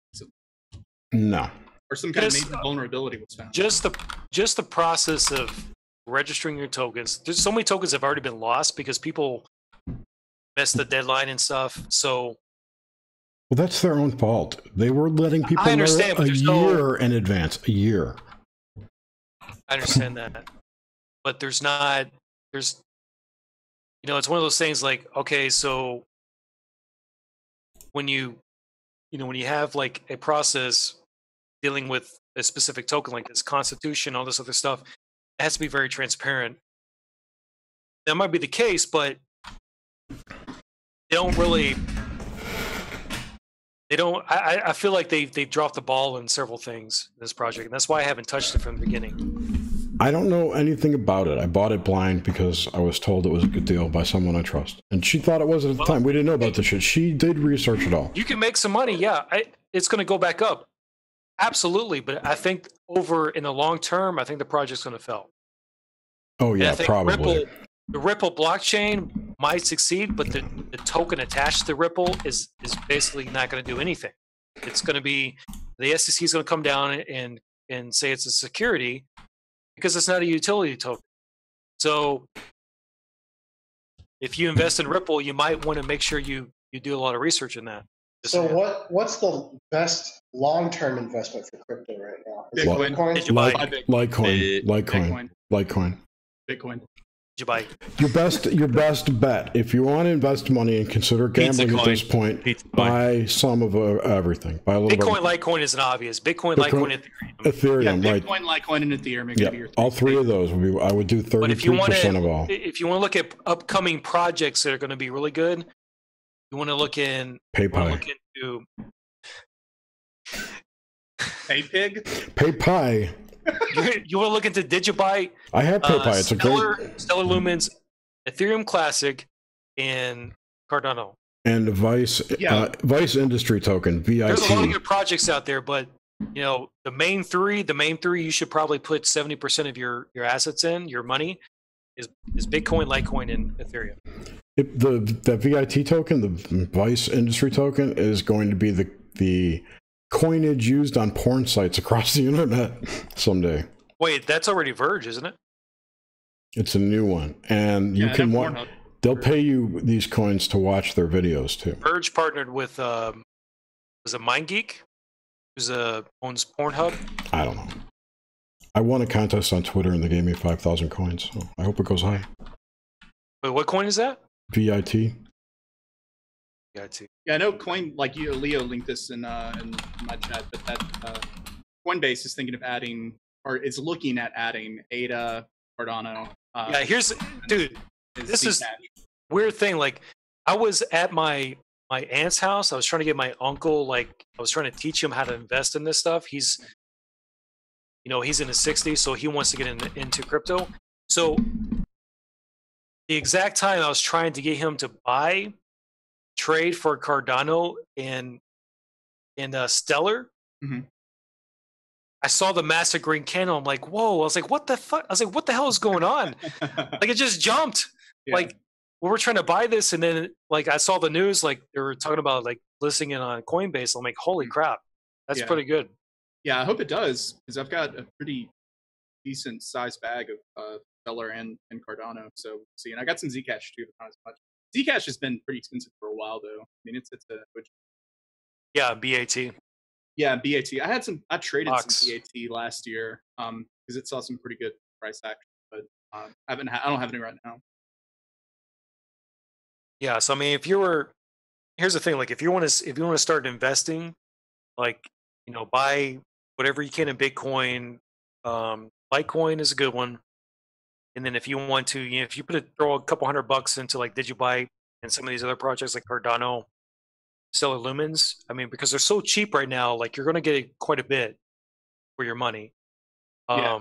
This right now is shopping season. Everything's fucking absolutely 70% down from where it was in January. So yeah, most of these projects will always go back to their all-time high. Will exceed that. So depending on if they're good projects. Now, there's a lot of there's an article. Do you guys watch Snippy, JSnip4? Yes. Who's doing all the psychic and remote viewing shit of cryptos? I'm concerned that perhaps that attention and observations may be moving where it's supposed to, where they think it's going to be. The observation effect. Yeah, I'm concerned that that's going to happen. I think that's what was happening with Cliff High, and that's why he announced stopping but didn't, or whatever happened. Well, it could be, but honestly, I think it's still going to happen. I think once the ETFs go through, I think it's going to really dramatically. Well, that's what Joe says too. Jump up the price. Yeah, we'll see. Now, I do agree that it's been delayed because you do have that when you take consideration when he's parsing that data, he's looking at data that's being relayed back from, you know, YouTubers everywhere. You know, Litecoin to no, it's not true. That's not how the system works. Right, but you know what I'm saying, like. But that's not how it works. All this information that's pumped out there. Yeah, it's a lot of hype, and that he filters that out. He tries to pull. I don't know what he does, right? I just in my head when he talks Did you about buy the report? Nah. Why not? Because I'm broke ass mofo. No, one Litecoin. I'm saving up my money for a camper so I can live in a camper. I just spent the last week in a cabin up in northern Minnesota. Man, I really want a fucking cabin now. I do too. If it had wheels, that actually sounds better. Good. Like buying an RV and just living in that motherfucker. Fuck and just, yeah. Like, Fuck yeah. Just traveling everywhere. Jerry, you got to start selling the shirts that you wear on these podcasts. I can't. To all your viewers. I can't. You always got the bat. Like it's always a black shirt with some cool design on it. This one says motivation not found 404. Bought two of them. I got the Cruising with Steak and I got the Hive. But this isn't my design. I bought this somewhere. Probably from, it was either on Woot or T-Fury. I'll look. But you can find it. Just Google it. I'll find it. Do that shirt. I'll make a Jerry's T-shirts fan page with affiliate links. I'll give you a cut. It's a copyright infringement. You'll go to jail. The FBI will fine you up to $100,000 and or a year in jail. Just take a screenshot of Jerry talking right now and then put that on a t-shirt. I need to make Jerry a black t-shirt with his face on it, wearing a black t-shirt. It's on forever. Do that scarf, that old Scarface, you know, like where that's like the white print. That'd be sweet. Yes. Yeah. Well, here's other people with the same idea with a shitty design, though. Yeah. Leonidas, that looks good on you, dude.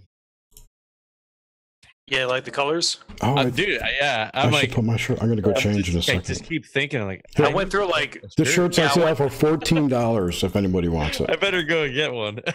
Oh, yeah, I went through all the different colors. I'm like navy blue, Just definitely. gotta looks- rock the black, dude. That's it. No, it's navy blue. It's not black. Oh, is it? Okay, sorry. Yeah. It's not my site. I don't know whose site that is. I'm not endorsing it. I'm just telling you it's there. Oh, Leo, you know I was telling you about IOV? Yes. Yeah, the co-founder of that. I'm going to be hanging out with her like Monday. Is she hot?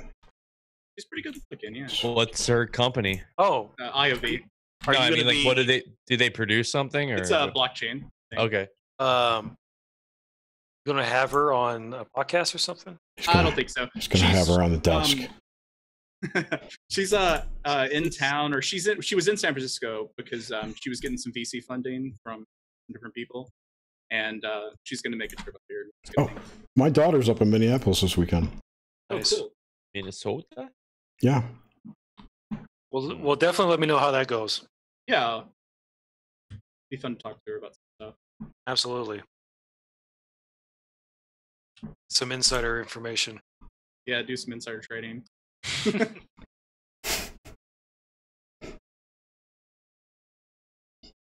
Grimsteak, did you pull the trigger yet, my friend? He's here. On what? What am I pulling the trigger on? Crypto. Oh, did you buy fine. in yet? No, I didn't invest. On the 2-hour long edging you started when we. I just sit back and just watch it all go down. It is funny because when we talked to Joe, we were like, "Man, we haven't talked crypto in a while," and then bam. I got like $1,000 sitting on Coinbase right now in USD, and I just don't know. I need to put in like a limit order or something on Bitcoin. I don't know if it's going to go down below 6,000 again before it. I'm thinking it will. That's what happened. I started making a Coinbase account, and then they wanted me to send them like my license and all this other stuff, and I was like, yeah. Yeah, that's like FinReg stuff. Do it. Yeah, it's KYC. Got to. Yeah. So that's where I hit my Just my do crypto it. I wall. mean, what? It doesn't matter. You're not doing anything No, illegal. I know it doesn't matter. Freaking Yeah. throw that stupid ID in a fucking scanner and scan the motherfucker and fucking send it in. Well, he's like, dude, I got to roll over from this chair to my bed. Exactly, man. Yeah, Get rid of that. dude, yeah. Do this scanning. Like, come on. I tell you what, Tuesday when we go to the server mount, just give me your ID. This guy. We'll scan it right there. We'll Give me fucking your fax the ID, shit. man. We'll fax it straight to Coinbase. Get it over with. Facts? Exit. Just fax it to him. Okay. That is great. Damn. So Alchemy. Whoa. What was that? That's as creepy as the spider that was fucking coming down right when we were doing yeah, our dude. show Last night we were doing that show, and you had this Yeah. huge spider that just dropped down. Yeah, and then went it back was up. really close. My camera's like on the other side of the room, and dude, all of a sudden I'm like, we're talking and chatting to this dude Chris, and all of a sudden you see this fucking giant spider just coming across the screen, dude. It was insane. Yeah, I mean, it was like, I guess if you're watching this, I mean, it had to have been like that big. It was like, brrr, just like holy Yeah, shit, it what came is down. that? It's crazy. And then like we were laughing about it, and then it comes back up. Right back up the web. What spider was it? I couldn't tell Probably you. Like I brown. said, I It would was the itsy bitsy spider. totally. Oh, nice, Suzanne. Yeah. That's a good name for it. I like it. Yeah. I Mhm. couldn't even tell you because it's like way over the, well, not way. It's It was probably going up the water camera's- spout. at least I know you all 7 foot away from me. in the UK. You guys had some really fucked up, massive spiders over there. I'm just letting you know. Have you ever seen a camel spider? Oh yeah, yeah. Oh, camel spider. Yeah. Well, technically, it's not a spider because it only has 6 legs. Right. It's whatever. But it's fucked up. It's like those Desert crab. It's Yeah. like those pods that in the movie The Alien where they pop Oh, out yeah. the fucking pods and shit. That's what they remind me Oh of. shit! I saw this. Could have been obvious. It could have been fake. I didn't look into it when I was scrolling on the Instagram feed, and they had a scuba mask that was that whole thing, and then the tail was going up. Would have been the air release. Yeah. And so you had the goggles, and then you put that shit on your face, and then you have this fucking Camel spiders are fucked up. Like they're not poisonous, but they have these giant pinchers on the front, and they have 6 legs. So it's kind of like a cross between a spider and a scorpion. And what they do is yeah, they bury themselves in the sand, but jump out at you. Yeah, when you see them, like, okay, so for instance, like we had a pretty big one walk across the floor, and we all just kind of stop and look and like, hey, there's a big fucking spider on the floor right there. What are we gonna do about this thing? Like, it's too big for a fly swatter. So one of my friends got up and he's like, well, I'm gonna squash the motherfucker. So he gets up, he raises his boot, and when he goes to stomp on it, it just fucking just shoots forward and just disappears. I'm like, holy shit, what the hell? This thing just moved like crazy. And they jump. They can jump like 3 or 4 feet. Nice. It's Weird. ridiculous. They sound like good buddies to me, little friends. Yeah. I had a house centipede. Like, I was sitting like in my room, like, I fucking Sounds like friends. I was playing on my PS4, and I saw this little house centipede Good like run spider. across my bedroom floor, and it like wrapped itself around the inside of like the wheel under my bed. And I waited for it to come out, and then I put it in the cup and took it up. All insects. I don't do centipedes. They're God's most beautiful. No, sir. You ever had a Vietnamese giant centipede? I in your would house? love to hold one of those. God, they look gorgeous. They're No. so big. No. You're an alien insect hybrid, Yeah, aren't you? Insects are beautiful, man. They're like, You're a mantid hybrid. We know. It's too late. Aliens. Look, man, a long time ago, I had like 4 roommates. This is back in my early 20s. We had, they had, it was like a freaking zoo. They had a giant Vietnamese centipede. They had a monitor lizard. They had a parrot that wouldn't shut the fuck up. Every 5 o'clock in the morning, it would just start fucking saying fuck this and fuck that. And they had a flying squirrel. Whoa. They had a boa constrictor. All this shit in my house. And I told them, I said, look, you're responsible. If they get loose, you're gonna find them. You're gonna catch them. I don't give a shit. I ain't dealing with this shit. I'm moving out. I will move out if any of these fucking things get loose. Curl up in your bed. And I remember like one day, like my friend's parrot, he left the cage open, and this parrot, I remember like, because it was in the basement, it flew out of his room. It said fuck you. It said fuck you. It flew up the stairs, and someone left the back door open. It flew out the fucking back door, and it's gone. This parrot's gone. And you can hear it like in the distance saying, fuck. And all these local birds are like dive bombing it and stuff, and like trying to attack and stuff because they don't know. It's so foreign. Yeah. Yeah, like, exactly. yeah. He was so pissed off. I was like, well, I mean, that's what you get for letting that fucking bird out. Really, what I wanted to say was thank fucking God that bird's gone, because that shit was annoying. I hated that fucking bird. Birds suck, man. That's why I don't even eat them. I don't want to be part of anything bird. Watch, I'm like some kind of fucking bird person from planet XYZ. you don't even like crows? Crows are cool. Crows use tools, actually. Yeah. Yeah, I like crows. Ravens are pretty cool. I like. Oh, those creep me out with the voice. I like magpies. We got some big. A what? Big crows here. There's I like magpies. There's a Rossini song, and I think it's from Carmen, called the Thieving Magpie. It's a great piece of music. Trish, my neck's heating up again. Your what? Sorry. My neck is heating up again right now. I was just gonna ask Trish if you guys had worked out that spirit energy you were feeling earlier that was making everybody hot. But she said it was coming from Leo, not you. Okay, right on. Yeah. Well, only because it happened last night when we were on with Leo. Oh, okay. Yeah. Yeah. Did you guys determine? It's contagious. Well, did you determine if it was? It could be sunburn. Yeah. No. He's got some kind of thing hanging around him. Leo does for sure. I don't know what. I don't know. Okay. What I plan on doing. Okay, wait. I remember now. I wanted to talk about that for a second, because there's someone else I know who's got a similar thing happening to them. Same person, same entity. That you should WB? talk. Really? Yeah. Yeah, I told Leo about that. Okay. Well, here's the thing. I'll tell you later. Good, bad? Yeah, we'll talk about it afterwards. Yeah. Well, I mean, what I plan to do is I want to do a headless right. Hold on. Forget the headless right. Hold on. I'm going to tell you. I'm going to mute first.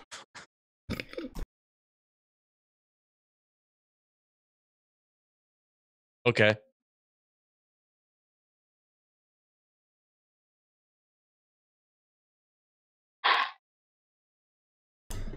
That's okay.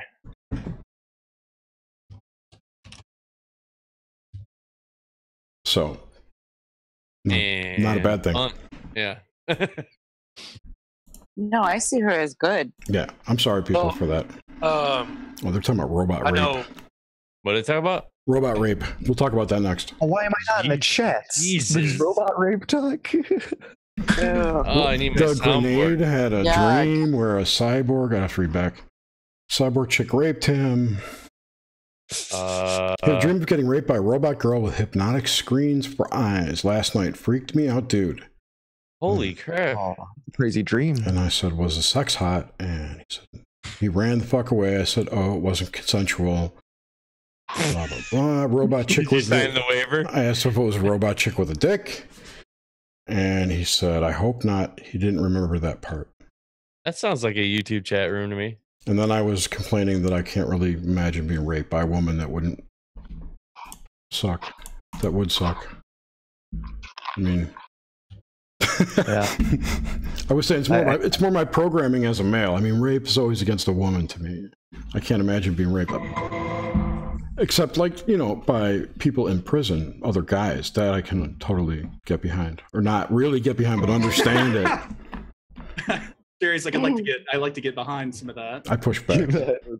I am the power bottom, you know, so. No, I mean, I can totally understand that as a violation. Like, get your dick out of my ass kind of thing. I listened to that Jerry and Ren, you guys did that Occulture, that Raw episode. It's pretty good. I enjoyed it. Oh, Yeah. it was great. I listened to it. Wait, Yeah. I'm afraid to listen to it. Nah, don't. The what episode? Culture's yeah. Ren, you kind of front loaded me by saying I said right too many times. So I went in and I just kept hearing it. I was like, oh, Ren is saying right a lot. I was kind of intimidated, you know, because Wait, what? Horsley's. What episode was this? It's It was for a his raw. It was Patreon only. yeah. Oh, was this the review of the show he did? Yeah, It was a rebuttal to his show, I guess. So this was you and Ren, right? And Jerry? me. And Ren and Oh, I. yeah. And Ryan, yeah. Okay, I just heard the clip. The clip. Yeah, I didn't hear the whole. It was a response more than a rebuttal, I guess. It was. I still need to listen to that. It was an expanded conversation. Yeah. Is what it You was. mentioned Raw. Yeah, Raw. Robert and Tom Yeah, Wilson. it's his $5 a month Patreon. Like Raw, the Sun God. Raw. No, RAW.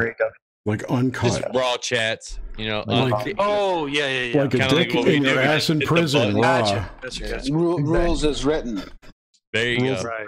There you go. It's the dick in your ass in We're on the prison. same Raw. page then. Nice and raw. With spit. Spit. Here's a clip. Yeah, I think I'm gonna Hey, join his yo, Patreon. how's it going, mother? Yeah. Hey, you've got extended episodes and stuff, and what's that? Well, I mean, I've been meaning to do it. Like, I really wish you guys would set up a Patreon for Prison with Steak. This would be easier. Yeah, we we can get better donations without any middleman. It's funny. We actually talked about that for a minute the other night, and with Send us edibles, everyone. with Chris. My contribution is Crypticon. That's going to be my. Oh hell yeah! My donation. Jesus. Amazing. Heck yeah. Yeah, no doubt, dude. Oh my god. I still think you should have a Patreon for sure. I got conspiracygnome.com for Darren and Graham. That's my Conspiracy Gnome. If you go to conspiracygnome.com, that'll take you to Grimerica. Conspiracy Gnome. So you redirected the domain? Yeah. Nice. Oh, if you go to cucksteak.com, it takes you to our website too. Yep. What? Wait, what? Cuck steak? Cuck steak. Oh, by the way, did you see the link I posted into Discord the other day about how cuckold is like being pushed now as the new thing? Being a cuckold. I saw it, I didn't click it. Oh my god, it's unbelievable. They're like It's saying a synchro. Like we were just talking about that earlier. It's frightening. Being a cuckold. I think me and Suzanne and Trish were talking about that. It was in, I think it was in Vice magazine. Yeah, it sounds like it'd be in Vice. Yeah, that's good. No, it was CNN. Yeah. Cuckolding can be positive for some couples, so to speak. Well, of course. I mean, yeah. Check this shit out. I mean, if they're into that, dude, I'm not going to tell anybody what they should do with their. Hell yeah. Be honest. Your boat. If you want to see somebody like bang your wife, that's great. Oh man. Join the club. Join the club. Okay, come on. Seriously, this is on CNN. Why is this being pushed on people? Along with all the you can change your sex when you're 8 now or whatever. This is I mean, no. This is because not saying no to a child is pushing them. No. I'm talking about the couple. All I'm saying is that this is cuckold porn. It's not like it's an unpopular thing. I mean, it's the most popular now. The only thing I could think of is that it's to validate people who are getting called cucks constantly online, and then they're like, "Oh, it's not such a bad thing to get called a cuck, I guess." Like that, because it's used as a weaponized term. Which, whether or not, like I said, whoever wants to do whatever, I don't give a shit. I don't see it as a negative thing. Unless, people use it in a negative way. Well, see, CNN, this is the thing. The study they're quoting and talking about is about gay men and cuckolding fantasies as a gay male, which is completely different than a heterosexual guy in a relationship with a woman who needs some space and wants to fuck other guys. No, they're pushing cuckolding up on heterosexuals. I've never heard the term cuckservative. That's the politically correct version. Huh. Interesting. It doesn't matter. That's nonsense. It's a non-article. It's a big non-article. It is, but it's so clickbait. It's written treacherously.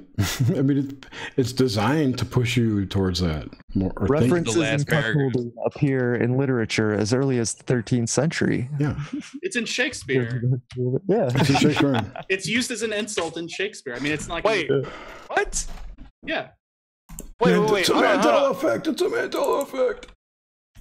Wow, that's another synchro. Nice.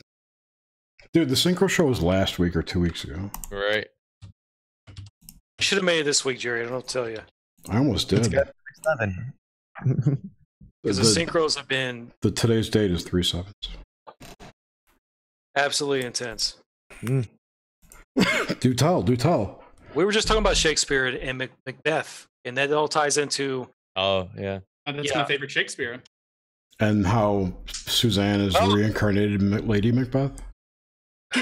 No. And she sews pants for Trish's son. I mean, so he can have a job. So wait. I'm Minerva. I don't know what you're talking about. You don't know what I'm talking about, right? No. Yeah. Let's go for it. So according to wait, who was? Let me get a beer. Paul, no. Oh Jesus! I'm not gonna wait for him. So it's good to see everybody. I know it's been a long time. Yeah, for sure. I'll wait for it. Yeah, we've been doing some Saturday night shows, so we haven't made it on a right. Yeah. Yeah, it's been a while. You haven't done a hive. No, it's been a while. Yeah, but that is true. All right. Yeah, so thank you. Talk about like Shakespearean literature and stuff. Like the author, who's the author of Caesar's Messiah? Joe Atwill. Yeah, so Joe Atwill talks about how he thinks the true author of Shakespearean language. Francis Bacon or Clavius or well, no, it's Demilian Pisano. she was a language instructor. Right, So right. I heard him talking about that on THC. Right. So she wrote a poem called "Hail God, King of the Jews," and she had a hate for the British royal family. And as a response to that, she came up with the Shakespearean language, or the literature, which basically became a platform. What was he calling it? It was some kind of like a primer, a language primer. The I can't remember what he called it. That's how they communicated through code, through arts. Secret. The language, something he called it. It was some kind of language construct, and I don't remember the term he used for it. Well, I mean, at this time, like that's when the Jews were expelled from England, right? So they found synagogues that were practicing Judaism secret. You're kidding. So that's when they produced the Shakespearean language. So the Jewish people who were being targeted could talk to each other? Yes. I don't remember hearing that from Joe. Yeah, so okay. The author I thought it was just secret societies. It wasn't just the Jews. I mean, I need to order his book. I need to read the whole book to comprehend the whole. Yeah, the whole thing is more like the secret societies use this as a way to anchor an era. So there'll be an era of publishing of art, right? And they'll have something that defines some kind of construct in which they can find truth in the other art literature that comes out after that. It's like an anchor in time and a code sheet. That's kind of how I understood it. Yeah, it kind of relates to the typology of how the New Testament is written. That's what he called it, typology. In the Bible. So it's taking stories in the Old Testament and it's using the same stories and modifying in the New Testament. Right, but everyone's done that forever.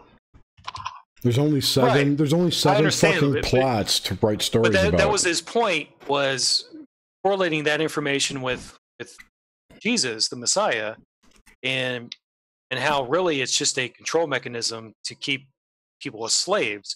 Because if God came down and said, "You are the chosen slave," then people would be more susceptible to that. They would be more, okay, well, God chose me, so then it's fine. See, now they're here for you. Damn, Leo. I gotcha. Yeah, they got me. Nobody expects the Spanish Inquisition. Nobody. And we employ three things. One of the examples was in, like, you go to Exodus, I believe. It talks about being in the wilderness for 40 years. I heard that. Yeah. It's analog to 40 days for Jesus. But in the New Testament, it's 40 days. So they kind of like they've modified some of the Old Testament, and they modified it and changed it in the New Testament. Right, but they also stole like the Promethean legend, and that became Lucifer. I mean, there's that kind of shit goes on everywhere now. And that stuff all ties back to like ancient Vedic writings too. They're all like the same thing, just the Romans were just one layer of it. Right, it goes back to the Flavians. So it's like, how do you keep this slave system intact? Because if you don't have something divine, obviously this whole system is going to collapse. It's the carrot on the stick of the slave master. That's what space is today. Because Constantine was the one who made Christianity a state religion. Nobody believes in God anymore, so they believe in space instead. So that's why space is being pushed. Like it's the same thing to me. It really Constantine is. also made the feudal system, by the way, which is the same system that we kind of use today. Sure. So who represents the Constantinian energy today in the world? Which world leader would you say is closest, to whatever Constantine has done? And just as a side note, there was a whole bunch of shit going down around the name Charlemagne, because there was a big Charlemagne Awards last week or 2 weeks ago in the town where Charlemagne was born. It was the week that the Italy busted loose from the EU and all shit went crazy over there. Anyway, sorry. I don't know much about Constantine other than he got his name on his thing. Well, I mean, like he talks about like the New Testament being in basically a reflection of the new like Arctic system. Right, I know, and he saw Jesus in the clouds or some shit on a battlefield once, right? That's the same dude, or is that Alexander? Well, the battle correlates with the war. I believe it was Titus. During that time frame, so you have a lot of parallels in some of the gospel, the scriptures, but also you have parallels in not only the scriptures, the Holy Bible, but you have parallels in the Quran too, right? So, right. and the Vedic stuff and the Mahabharatas. Yeah. So I mean, he goes into detail with that, and I think it's fascinating because that's something that ancient Sumerian too. Yeah, I mean that's all this information. Like this is what I listen. Like I listen to the stuff, and it's sort of like, oh, okay, so maybe I should look into this direction. Maybe I should look in this direction, and that's where kind of like Suzanne came into place, and she said, "Hey, you might. I think this spirit might be what was the name again? Hecate. Hecate. Hecate. Hecate. Cha-cha-cha. Lady in the red dress. The red goddess. No, not her. It's the red goddess. I held that book today in my hand. The red goddess. I held that book in my hand. I rearranged my bookshelf and I was holding it and looking at it. Synchro. Well, the red goddess. That's the relates to Babylon, right? I don't know. I haven't read it yet. Yeah, it does. It does. It does. I think someone brought that up. Yeah. Yeah. I still haven't read it, but I do. Yeah. Yeah, but the interesting thing was like relating to Macbeth and Shakespearean literature, and the fact that Suzanne says she's related to Lady Macbeth. Yeah. But when she's having these dreams about that's what really triggered it was when she's talking about dreaming about sewing. She said, I don't understand why I'm having these type of dreams. Well, now I'm more perceptive to everything I listen to. I kind of absorb and I can parse information better than I used to be able to. So it's almost like, someone has, if I talk to someone and they have a question or they bring up something, that stays in the back of my head. So when I listen to other people talking about different subjects or podcasts, I always have that information there ready to go. So when he talks about the Macbeth play that relates to the seamsters and sewing, what she said was a obvious Hebrew pun, because the word Macbeth is Hebrew for seamsters. And that's during the time when the Jews were expelled from England. Okay, Joe Atwill doesn't always know what the fuck he's talking about. Just FYI. That might be true. I'm not saying he does. I'm saying he brings up some interesting points. I'm not saying that's wrong or right. I have no fucking clue. I'm just saying he's no authority.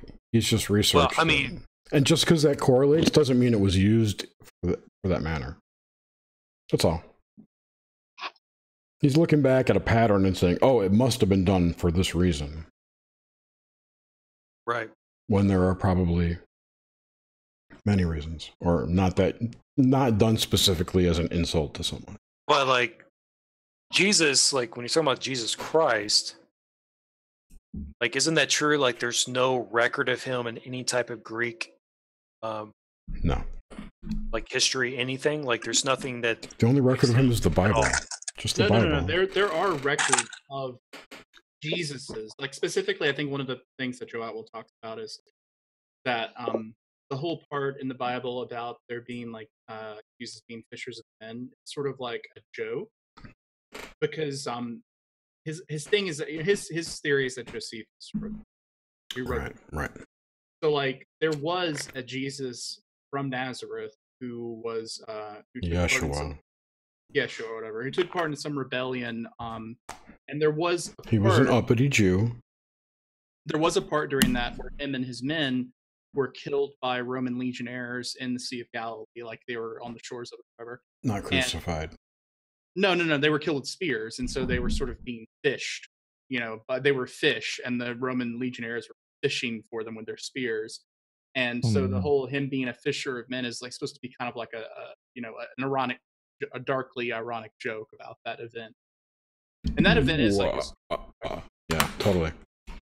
I remember hearing on Mysterious Universe once about how there's like Japanese Jesus and stuff, and like there's all these other tales of him being in the East. Just Tibetan Jesus. Yeah. There's a whole storyline that takes him off to study Tibetan Buddhism and shit. Mary Magdalene goes to France, down to Chateau Le Rennais or wherever it's called. Yeah, wasn't it in it's from the Da Vinci Code, which is actually taken from another book called Holy Blood, Holy Grail. Yeah. And the two. Happy birthday to you. Happy birthday to you. Happy birthday, dear Tuesday. Happy birthday to you. And many more. You 33-year-old fuck. 33. What is it? A pinch to grow an inch? And a finger up your ass. 3 of them. 30. I don't remember how that goes. Damn. He's a shower, not a grower. Yeah. Woohoo! It's your birthday! What are you gonna do? Do you feel any different? I know. How do you feel? Wait. I'm going to Disneyland. Rim steak. Yes, Liam. So Tuesday. No, get out of here with that. With your spontaneous road trips. Dude, he's not gonna show up. No, Come on, it's only 5 hours, man. He's gotta work Tuesday. No, he doesn't. He's off Tuesday. I thought you're off on That's why I brought it Thursdays. up. Oh well. Fuck. Oh man. No, it was See, now this week. James is thinking about it now too, for sure. Come on, man. We'll have lunch, dinner, whatever. In Ohio. Yeah, in Ohio. That's like a 4-hour drive for him. It's a 5-hour drive. 5-hour and that's drive. assuming the Google Maps is right. And that's It if could he, be that's if he doesn't get high first. Oh man, which is not. Yeah. Then he's not coming at all. I was gonna go, but I got high. Oh, the song Afro Man. Okay. Yeah, I love that song. I wanted to call you Look, up. you're off all day. Look, you get up early in the morning anyway, so you leave the house like 9 o'clock in the morning. You're like an Get there old like fucking 2 man. o'clock. Be on the road at 6. We meet there. We check it out. Hang out for a half hour and then I come back and I then come back. come on, man. half an hour. You have no man. We can hang out for like 2 or 3 hours. Then by the time we get back home, it'll be dark. It's all good. Good times. Dark to dark. He's like, there's no way that's going to cut into my gaming and getting high time. Well, there's no gaming. Like anytime we game, it lasts like 30 minutes. Yeah, it'll last like an hour. When I Like an hour. smoke your ass and you gotta. Now that Yeah, it's Jim can't- 6's oh, birthday, okay. I gotta run. But it was fun, Yeah. guys. Hey, dude, thanks for stopping by. I appreciate it. All right, I'll I'll see you talk to you, later. Ren. Later, Ren. Bye, guys. Yep. Peace Bye, out, Ren. my brother. I'm gonna take off too, everybody. See you guys later. Peace out, my Chat with brother. y'all. God, keep Yeah, take care, Later, guys. Trent. Bye, Grant. Well, we should See just you guys. can't, Bye. we Bye. should just we should just land this dumpster fire right now. How about that? Yeah, I know. Everyone. All right, Done. everyone. We thank you for watching us blather on guys. about nothing. Good night. Good night, Good everyone. night, everyone. Night, Trish. Good night. Night, James. Dun-dun-dun-dun. Well, we're not leaving.